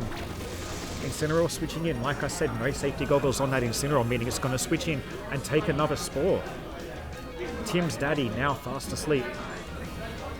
Ursaluna taking its mandatory sleep turn, which is a big deal as well. The Ursaluna being forced to sleep that turn. Indeedee was free to set the Trick Room. The problem here, though, Robeson has 2 of Tim's Pokemon asleep, and that's exactly not the position Tim wants them to be in. But this Smeagol applying no pressure. This Indeedee also applying no pressure. We know that Robeson's going to have to pull a switch here to get momentum, which is risky because even though he's pulled it off, if this Ursaluna is able to wake up early, this could still be the difference maker. We know the Incineroar has also taken has not taken its mandatory turn of sleep because it only switched in. Incineroar still taking its mandatory turn of sleep. Ursaluna taking a second sleep turn. Smeagol now decorating onto the Enamorous. This is huge. Tim has no option to click the fake out here. The Incineroar has taken its mandatory sleep turn. There's no fake out here. This Enamorous is now +2. The Ursaluna has the potential to wake up this turn, but even if it does, this Smeagol you'd have to expect is most likely going to be clicking Follow Me here. The Ursaluna won't have its Gust Boots when it wakes up either, so we know that even if it hits Enamorous, Facade won't be enough damage to take the knockout here. Robeson making an incredibly good read in this game. A brilliant adjustment, has played himself through so well. Getting that Spore turn, accidentally landing on the Ursaluna. Tim trying to make the read on that Trick Room turn has put himself so far behind now. Tim having to hope this Ursaluna's going to wake up. We know it can take a hit from this Enamorous, but Robeson hasn't terrestrialized yet either. Follow Me from the Smeagol. Enamorous is definitely going to survive through this turn. Moonblast into Incineroar, we've seen that. That is... Oh, it was a knockout. Oh, because of the Decorate, of course. I am going too fast to muddle that one up. Ursaluna, though, going to sleep for a third turn. Incineroar now down. This Enamorous going to be moving first for the next few turns at +2 special attack. Going to be avoiding attacks thanks to this Smeagol's redirection. We know that Ursaluna is going to wake up this turn, but whatever Pokemon, if this Enamorous targets the Ursaluna, it's most likely going to be a knockout. And Brendan will know that this Ursaluna is set to wake up this turn.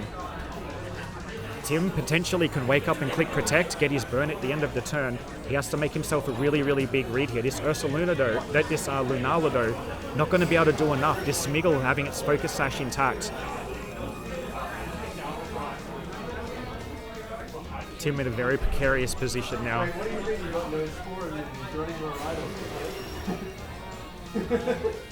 All right, here we go. We're going to see a terrestrialization now. The first terrestrialization of the game is going to be on Tim's side, terrestrializing his Lunala. Not quite sure what the terrestrialization is going to achieve for him here.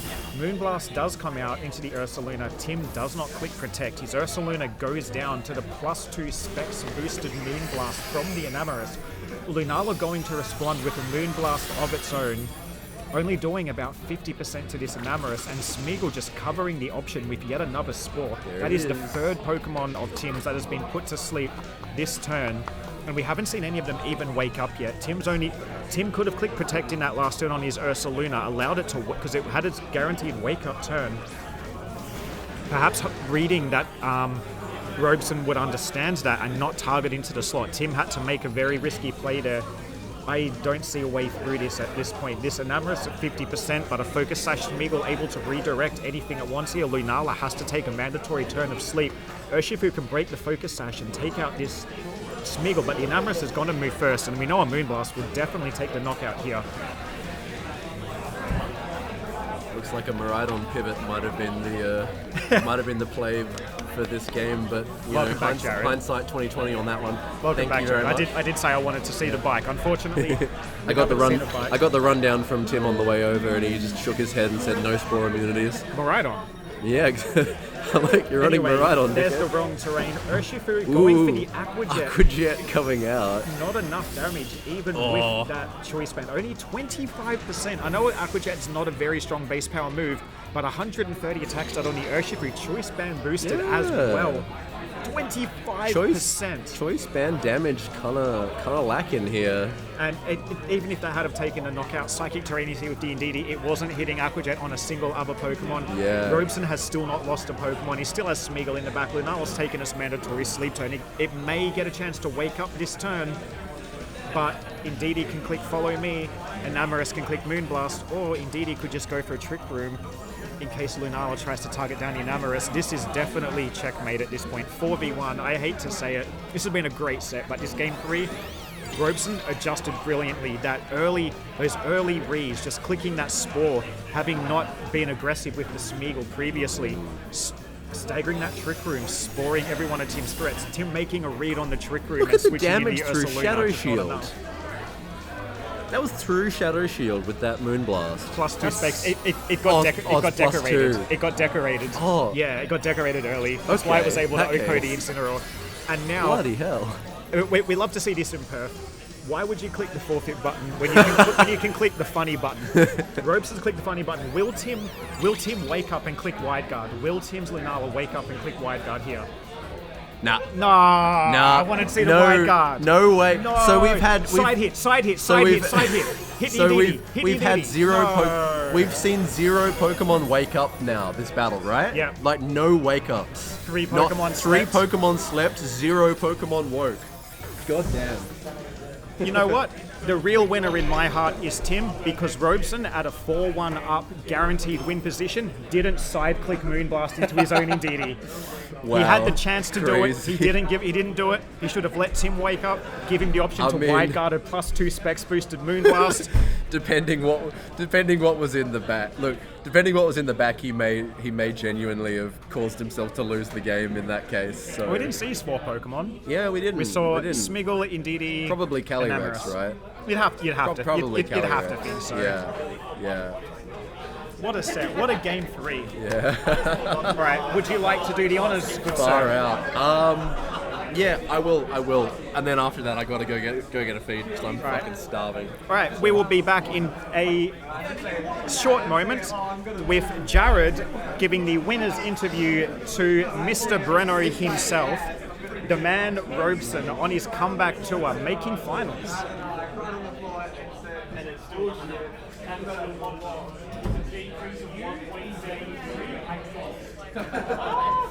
Tim was like, I'm going to make a Galaxy break. He's going to click Trick Room. I'll switch in. This is a free game. And you're just like, sleep. You haven't brought Mirage for 2 games? Sleep. I hate you. I hate this 50-50 style play. Tim, bring the bike. Trick Room's up the whole time. And he gets watch out like both his guns. What do you want from me? Pokemon that can kill his Enamorus. It doesn't get what I want from you. I want from you to click Trick Room 3 turns in a row like you did today. What do you mean?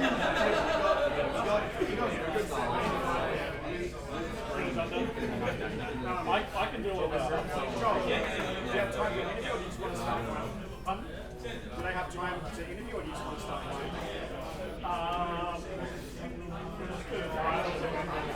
We can do it all. Greens doesn't change any of the damage. I know, you're right. Yeah. Like everything's got 2 instead of a winner's interview. So you want to come have a whinge about that match while there's because then he just triggered and now I don't even win the street title by Thunderwave.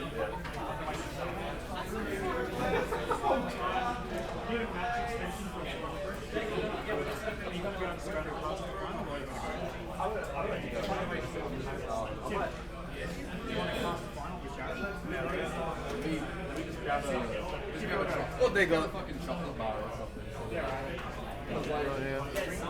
I haven't eaten anything today. All right, we are going to be skipping the winners interview and moving straight on to finals. Brendan Robeson, of course, our victor from the last game. It looks like he'll be matching against Peter. They will be playing in finals. Peter hasn't been on stream yet today, so we'll get to see what he is running. And casting finals, Jared will this time be taking the lead, and joining him on the desk will be Timothy from the last game, who can come and have a little bit of a whinge about his loss and about how he didn't bring Miraidon and his Ursaluna slept for 3 turns while the final is underway. The game will be getting started in just a moment. Jared's taken a break to get a chocolate bar. Robeson has taken a break to go to the bathroom, and Tim has taken a break to whinge about the game. We'll be right back.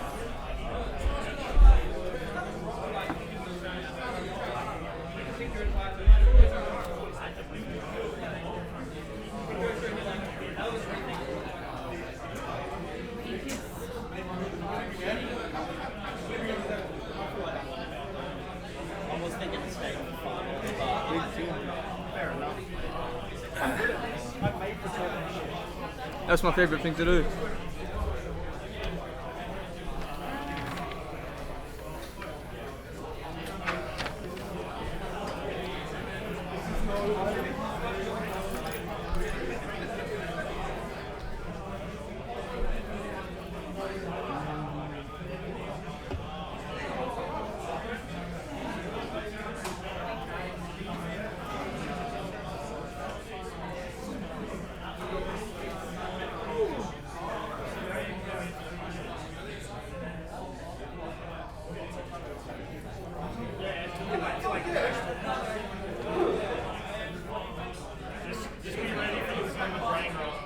Anyway, unfortunately,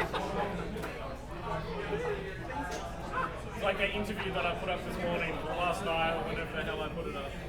Oh, is it up? Hell yeah. Tim and Chris. Oh, you did Tim on YouTube, bro. But, I actually look like a Spansky. and Chris the whole time was just like, what is going on?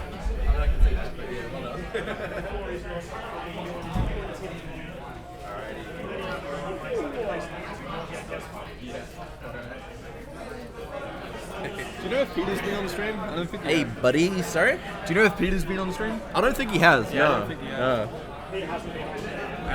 Hey, Sebby, you want to pop in? You'll pop into. I might pop out. Alright. No, that's fair.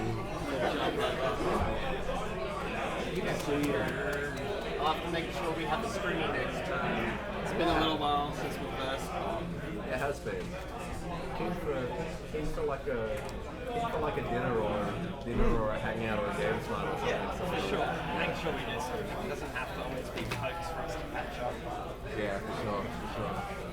I've just been so tired recently. I've had so many full weeks, and I get home and I don't even want to play video games more. I just want to like sleep. Yeah, same to be honest. Or get my washing done, but then the weather's like, no. Yeah. No. If you want to use the sun, there's none of that.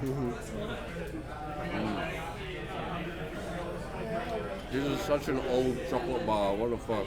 Show them. Look, it's old. Show them, man. He's aging Yeah. beyond that- his prime. Oh, that's good. Still food in it. One of the milk solids. Yeah, I don't know. Does it expire? Yeah. Okay. They're starting up the match. Alright. GLHF crew. Cheers, Sibby. Have a good one.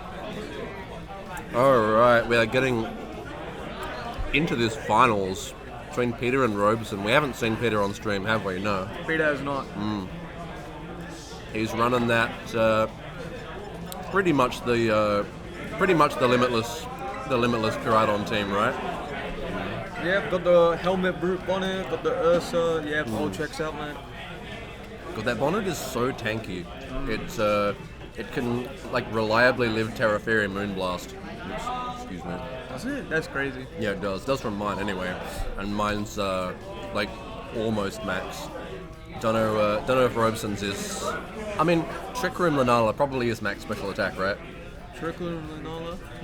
Yeah. You usually would want a good amount of bulk, so maybe not like max, but you don't need speed really. So let's see, we got the double redirection, double Trick Room setter. Yeah. I suppose Indeedy's also, so that's 3 Trick Room setters.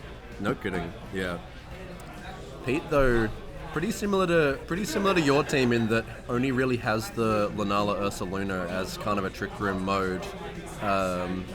Mostly has that speed mode with the Trick Room option, but does have the bonnet as like, does have access to his own spore and a spore immunity if Robeson wants to try and play that way. Very, as far Robeson, as no wide guard, so Chi-Yu's son Yeah. could just go crazy at the start, try and blow stuff up. that's true, could do. Oh wait, no, wide guard on Lunala, my bad. Yeah, that's true. Doesn't have Yeah. Meteor Beam though, this is the Moongeist expanding force. Yeah. E-Force, E-Force not looking super free, but I'm gonna say Fairy type Spec Sweeper looking pretty threatening against Pete's team. A lot of Fairy weak stuff. Luckily, Peter does have the wide guard, getting around the Glacial and the Dazzling Gleam, so Enamour's probably going to be locking into Moonblast, and Peter's only Fairy resist is the Terrafire Koraidon, which is a bit iffy, can't lie there. Was saying though, same situation as with your game. Like if Trick Room's up, right, you can only either wide guard or try and unset Trick Room. Like you can't do both. But I had Fake Out Instant, shit was going crazy. yeah, man, if you didn't get crit on that switch in, right, you tank that, then you get the Fake Out down on the Enamourus. He can't terror it, 'cause he's already got Terror on the Lunala. Like, looks like I it's a just had to different get game, one more innit? read and then it was a win. I mean, you won that game anyway with the end game. So, but regardless, here we see the turn 1. It's Fake Out on the field for Robeson. Can fake out the Chi-Yu if he wants. It is Terra although Ghost. It's Terra Ghost, so it does have the option of dodging that. Follow Me seems pretty weak here, both mons. Follow Yeah. Me no D-Gleam, but the Chi-Yu just being able to Heat Wave all Snarls. Solid So probably going to spread. see a Terra Water from the Kali-Eye. Gonna switch though. Yeah, let's see if let's I believe that's the Brute Bonnet. no, it's the Lunala. It's the Lunala. Brute Bonnet actually not brought in this match, surprisingly enough. So it is gonna bait out the Terra though. I find that interesting because my first thought would be the Smeagol's going to go for Spores. If it gets ignored and sets Trick Room, shit's going to go crazy. Yeah, Pete saw No, that. it goes for Fake Out into the Chi-Yu. Pete saw that last game, so knows what the Smeagol can do, but is gonna target it down though with one mon, please.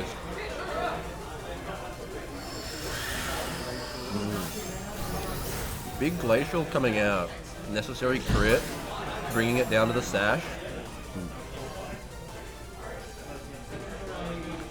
And again, I mean, Robeson. so Robeson's sitting here, he's going, okay, this guy can take out my Smeagol pretty chill. Is the Lunala going to read my Trick Room and Trick Room? And then, I don't want to bring in Enamourus when Trick Room's not up. That's just going to get blasted. Or is he just going to Moongeist, do like a good 35%, maybe even Meteor Beam, get that +1 going? So it'll be interesting to see.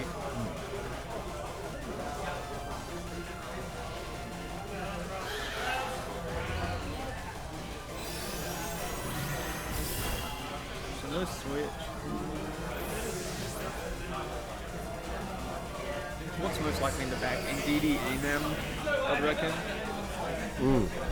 I don't think Lunala is great here. Yeah, excuse my quiet. Just having a munch there. Meteor Beam coming out, not even going to do half, and Calyrex getting that Trick Room up, so not gonna bank on the read of Lunala unsetting it and try and let Pete just set it for him. Yep, we do see that in Enamourus. The Trick Room is up, so is threatening damage. Calyrex is the standard with high horsepower, so can choose pretty much any combo he wants of spread and single target.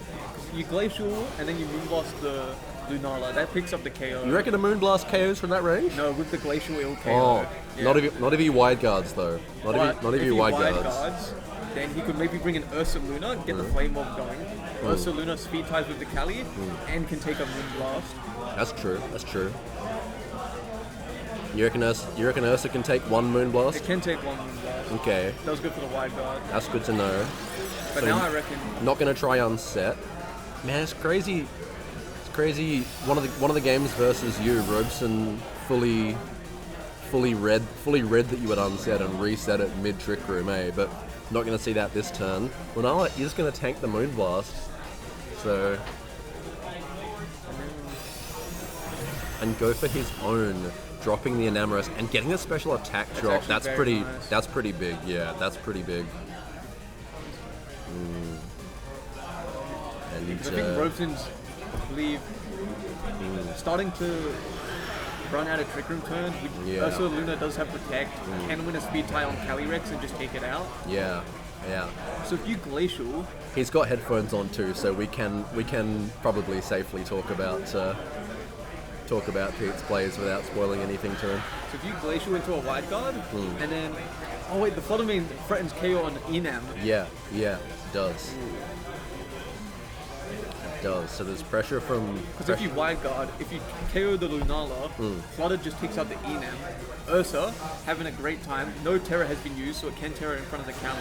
Just go for an Earthquake. Yeah, and he's Terra Ground, same as yours, yeah. He's Terra Ground.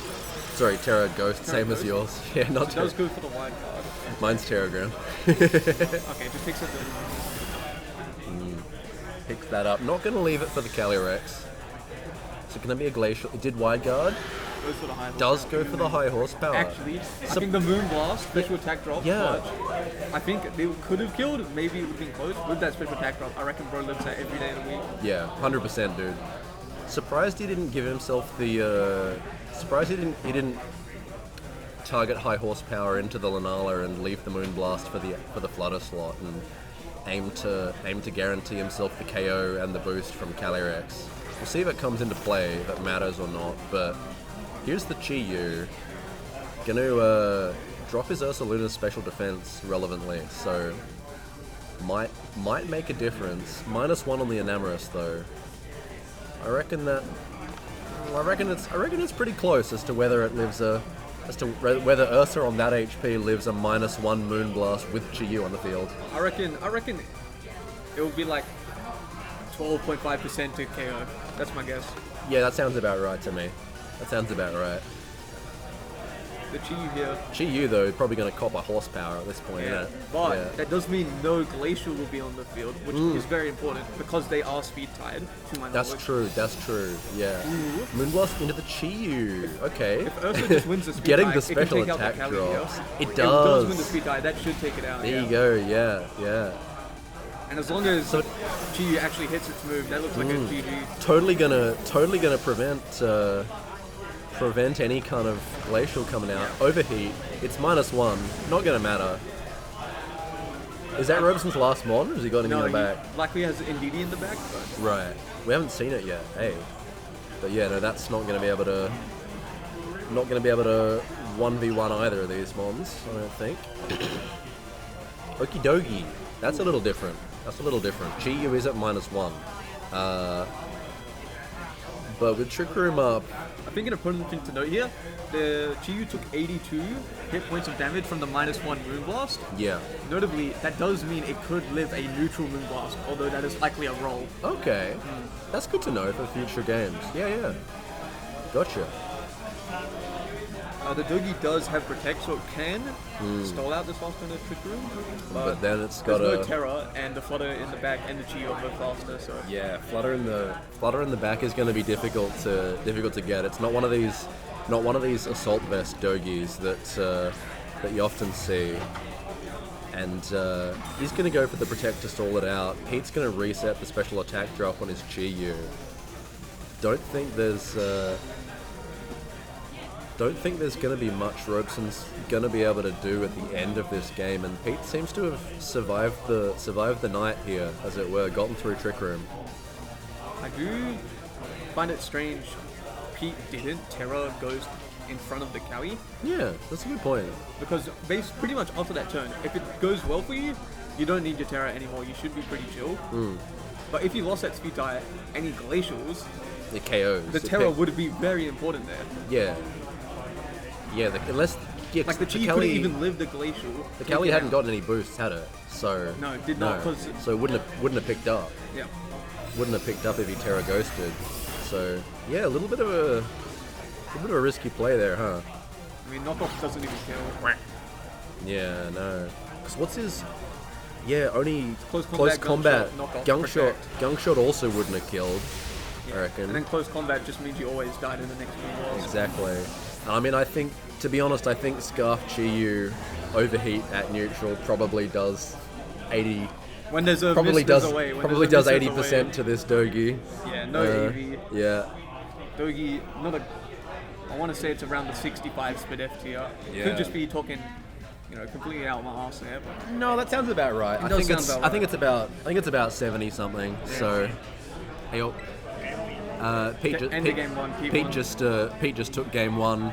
I'm not gonna say comfortably. He was comfortable at the end, but managed to get through Trick Room.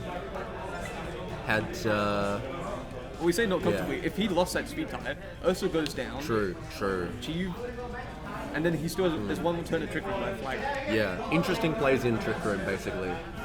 In the back and forth. Where we got to see the Dogi come out. Didn't do too much. But yeah. yes it is.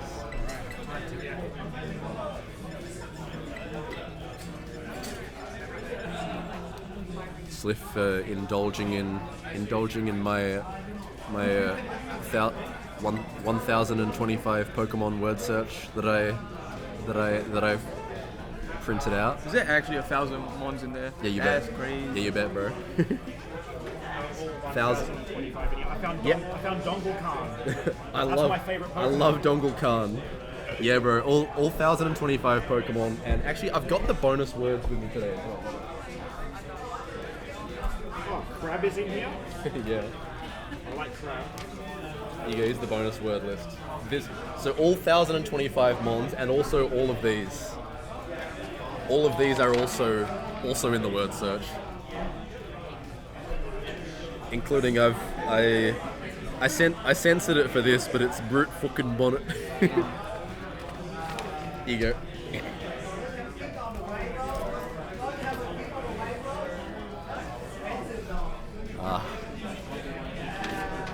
Brought it to Melbourne, but there was no tables free that I could lay it out on, and the judges weren't keen in facilitating it, unfortunately. But fair enough. It is. It's We see the Yes, same this is lead the from key. both lads. Just a bit of communication. note that it takes 2 entire A3s to get all the names in, but only So last time they the are all in Smeagol here. did go for fake out. It's about 160% packing factor, I would say. Considering how close the last game was, I think if Smeagol gets a score off here, Yeah, I think Like- so. That could have made the difference in game one. It's gonna. It guaranteed gets a spore off if Pete switches like he did in the first game, but that would have to be a read, because if Pete doesn't switch, then Smeagol can just get doubled. yeah, the problem go is down that immediately. if you do double the Smeagol now, Trick Room, Enam comes in, what are you going to do Yeah. with these two guys in front? Yeah, so I think Spore would probably be a pretty safe cover in that case, because Pete, like Robeson can make Pete have to choose between getting spored or giving a free switch in. Maybe I should stop. I found 4 already, and I just. Bro, there's you Hey, I found Phil. Is that a keyword? Is that a bonus word? no, but there's No Phil. I found no Phil. That's crazy. We don't see a fake out here. So I can say there's no feel in this word. Snarl, honestly, decent Should I chip add that into as the an Cali. accidental bonus? Add it on the side. We've got the Drax. We've Question got here the, is, does the Cali Ice go for the Glacial or the Slif is in Trick there Room? somewhere. There's a couple. Goes for the Glacial. Ooh. That's potentially massive. The Chiyu likely able to live another Glacial. If you want, I'm not bothered.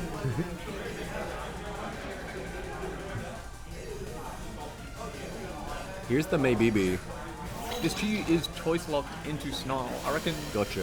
if it goes for Follow Me, Snarl plus Moonblast, especially with the Beads of Ruin, probably take him. Oh, it is Not a with the Psychic though. Seed. Yeah, not with the Seed. Could've. I mean, it might. It probably doesn't get a chance, to be honest. Like Glacial Lance is strong. It probably picks up the Chi-Yu from that HP. I reckon. Like, Yeah, it will be a roll to pick up the Glacial. He can Helping Hand to guarantee it. that's true. That's true. I'm thinking That's probably what he's gonna do. I would Problem is, say if because you that helping- covers for a switch in too. if you're helping, Yeah. take the Moonblast and Snarl chip, you're in range. Trick Room's up in it. No, It's Trick Room's not. not. Oh, okay. I see. So if you take him out, Ursaluna, you're in range of the Ursaluna Guts Earthquake. So it is the helping hand. There you go. So My I doubt mistake. we'll I see thought he Trick set Trick Room previous turn, but he's gonna not gonna go for the helping hand Trick Room That is a for bit. 1.5 times the Trick Room. Snarl missing. This is the DD. Okay, I don't know so about that, misses out on a little bit of damage into the Calyrex. Yep, is gonna pick up 2 KOs there. Crit on the Mon that didn't matter because it was a 1. So now Robeson, ooh, it's not guaranteed Trick Room as long as that Lunala's on the field. True. Mingy.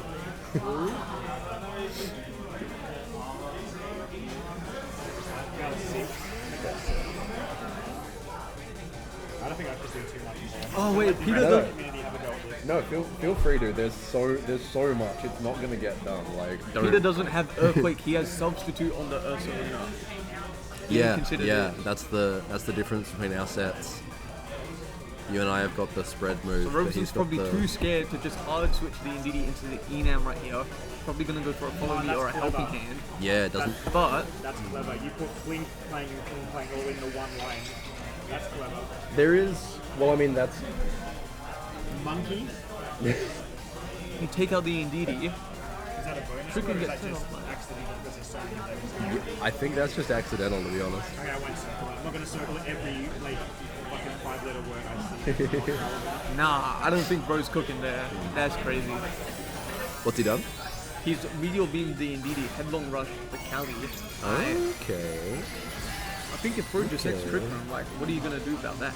I mean, he's up a game, but Because now, headlong, you're at -1. The Moonblast definitely just blowing you up, and it's faster. Like, is he trying to make plays to throw off Robeson's prediction? Do you think, or is he just over reading into I feel stuff like Trick himself? Room. I guess Trick Room does have the counter of Lunala going for the Trick Room, but honestly, Trick Room sub could have been a play that Robeson's trying to read, and then Peter's trying to read that read. Facade does more. No, he's not burnt. Oh shit. Okay, I see.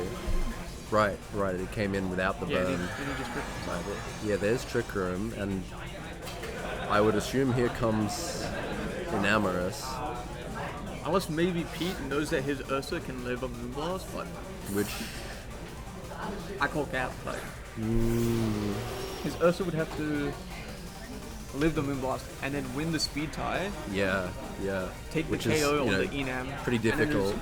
His Lunala does KO the Calyrex from here, Yeah, for sure. and it does have the Shadow Shield still intact. Yeah, and plus 1. It could. Okay, he's gonna go for the Moonblast and the Enamorous. He's thinking. Does have the Nah, burn what's laid down Pete cooking, now. like? Surely you have to use Facade on the Enam. This is That's a- the only way you one-shot. This is Then a high, Lunala can pick up the KO on this is a high pressure situation. Lunala at +1 probably one-shots Enamorous. It's got slightly lower special defense. Moonblast though. No drops. Horsepower. The double doesn't pick up. Crazy. Facade taking out the Calyrex. That's crazy that double doesn't pick up, eh? And then there's +1 Moonblast totally kills. Yeah, bro. Winton.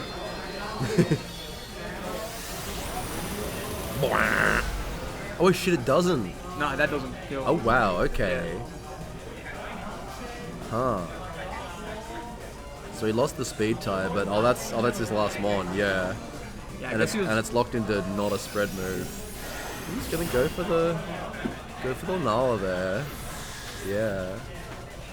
Hello.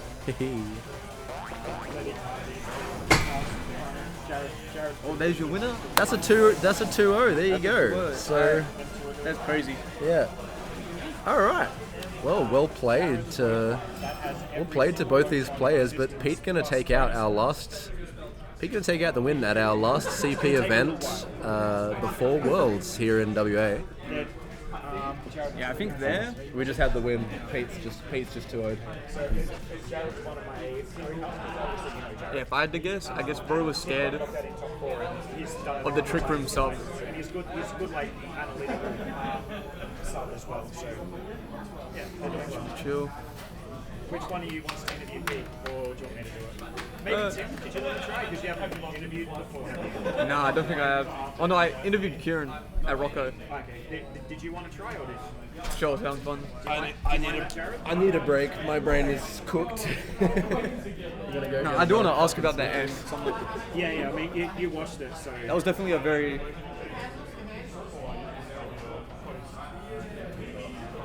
What are you doing here today, Jess? What's your? Feels like both players had multiple options they could have gone for. What are you doing here today?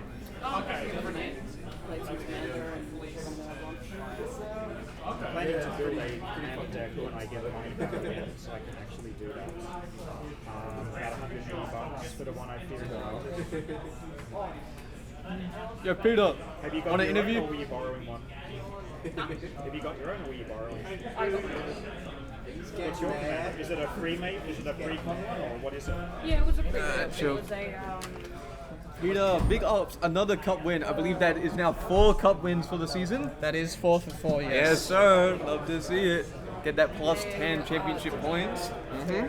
Love to see it. Various pre-con. I should have known. Going into that matchup, what was your first thought? that was really fun. My first thought is it's another Trick Room team by Brendan Robeson. Hell Here yeah. we go again. But like the hardest part is getting the turn 1 right. Not only Robeson, but most people with this team will always lead Smeagol and Calyrex, and you have to call firstly what speed is the Smeagol. I believe it was the max speed Smeagol. Yeah, I reckon his was max speed, that's why I was leading so fast, but you also have to call whether it's going to fake out or spawn. That's true. Because you need to double it up to kill it. So in turn, I got it right both games and I was able to capitalize in both games. Now the turn 1 very important in these matchups, especially we saw the Cali with the Smeagol. Bro had a free switch in if he gets that trick room. Cali Enam could have been real scary, but Glacial Lance in business, I'm telling you. That was good stuff. Yeah, I think there is merit in delaying the Trick Room, especially if you think Calyrex is going to survive a couple turns, or the Smith is going to survive a couple turns, and I think that's what he was trying to do. Either that or he was trying to cover for the Terra Ghost, because that's why he Terra Warded and fake outed the Chi Yu, in case there was a Terra Ghost and Glacial Lance suddenly hits for neutral. So I can understand why he wanted to not go for Trick Room on the turn 1, but I was able to capitalize on it, which was good. Do you know the Glacial Lance rolls into your GU? Into my Chi Yu, or it's a 3-shot? It's a free shot always? Good question. I think so. It is. But obviously when you add a helping hand in there, I didn't think he'd... I mean, it makes sense in retrospect. I just didn't think he'd go for it. Gets the +2, but with Shadow Shield, Lunala just lose fucking anything. Yeah, bro's a fat fuck. I cannot lie. Love that guy. Love that guy. Bro's a real one. He's a real one. Shadow Shield Mickey, Moon Guy's Beam Mickey. Just a Mickey Mon overall. Love to see it. Biggest Mickey Mon. I want to say, I reckon Yeah, we're going. that sub on the Ursaluna didn't end up clicking it, but I reckon that was a great threat that Robeson had to keep in mind during that endgame. In instances where Trick Room is ending, like not in that specific instance, that's why sub's there. In case they like protect, you can substitute to punish that. Exactly. As Trick Room's ending. In that situation, I think it wasn't really worth it because I was going to win anyway. Like I switched into the Flutter main. I have enough damage to not need to make that call, I guess, because he could just like. If I substitute, he close combat breaks the sub. We got final scannings. I probably still would have been fine, but it's just I didn't need to, so I didn't.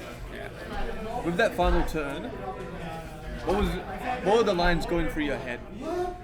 On the game, The very final turn. is the Cagliari going to protect? For one, and for two, is it a speed tie? Okay. It was, as we discovered. But I have, I don't have evidence that it's a speed tie, so I have to assume it's not. I think I live the Moon Blast, so I can facade the Calyrex if I think it's not going to protect. I think he's going to call, I double You think the the E Ursaluna lives the Moonblast at -1? At -1, yeah. I mean, I'm not certain. I wouldn't trust that. I wouldn't, okay, well, it didn't matter, because It didn't matter. It didn't matter. But Obviously. also, like, it opens up, like, the thing is he doesn't... If he does attack the Ursaluna, Lunala takes the hit very well, can KO the Calyrex, and then Trick Room was about to end, so then it gets a speed advantage. You can Moonblast the Anemoris even to get a special attack drop if necessary to live. So yeah. But yeah, like, I thought I'd live, so that's why I went for that. But I don't know. I don't know my enam calcs, I'll be honest. Can we get Peter to pull up the calc on that real quick? We'll do it after the fact. Hell But, yeah. But the point is, like, even in that scenario, he has to call if I'm going to protect or not as well. that's so, what I like, was saying. even if I get it wrong and I would have died, he targeted the Lunala anyway. Yeah. So, like, I think I'm advantageous in that position. I just have to go for something that could work, and it did. So, it was good. Didn't get spored, easy win, easy win. I know. That's what we love to see. Didn't get spored. That's simple. Learn from my mistakes. Just don't get spored. Well, I watched your entire set, and you all 3 turn sleeps. That was excellent for you. I was crying. The Ursaluna sleeping for 3 turns was unreal, dude. That was funny. Oh no, I lost because I got a 1 in 3. Oh no. But yeah, That was correct. I just wanted to block Spore at all costs. That's why I targeted down the... Yeah, I was surprised Bro went for the fake out, turn 1, game 1. I was like, that's crazy. I would never. Well, Robeson did. Robeson did, and you knew that. You were in his head. You can't see it. No, we need the face cam. We need face cams. Hopefully next season we'll be working on getting those. That'll be good. We do the interviews between Alrighty. That was the first time we saw you on stream. Do you want to say anything about your semi-final matchup? Who did I play? I played Ben. Played Ben. Bad matchup, but I have to get every call right, and I did. That's my favorite, man. Do that all the time. Especially when it's on a good player like Ben. You just get like 5 turns in a right. It helps when I played him in Swiss, and he basically led like 2 different leads. He was running like the old Power Knight stuff, but he'd never actually E-speed with the Dragonite. So I just double the, like I led Flutterfish. Yeah. So I just led Flutterfish, double it, and he happened to protect the Chen Power first. I then called he'd go for his Tread's Mirai lead. So I went my Trick Room one because Ursaluna deals with both of those. Got that right, and I won. So yeah, you have to get calls right into that matchup. But I did. Yippee. We're getting food or just fucking leaving? I mean, we will get food. Yeah. But Alright, is that it? Yeah, that sounds like it, but... All right, we'll leave it there. Thank you, everyone, for joining. That was our winners interview. Thank you, Timothy Nurse, for hosting. Congratulations, Pete, on winning his final cup of the season. that puts me over Dicky for 12th in the standings. Puts you where? At 12th, over Dicky in the standings. Let's go. Congratulations, All I was Pete. here for. 12th on the leaderboard, worlds locked, and then some. Suck it, Dicky. Whoa, that is... Have you ever played for number 12 instead of 13 on the line? All right, thanks everyone for joining. Of course, because of technical issues, this will be re-uploaded. So thanks everyone for joining. after the fact from Perth to Earth. Check out the O2 drop. Check out the O2 Drop podcast, the leading VGC podcast in Australia, hosted by some various people here who have been either on as guests or hosts. I used to be a panel, so I'm a legacy member. Joel, when you listen to this back, add me into the O2 Drop Discord as a legacy member. Cheers.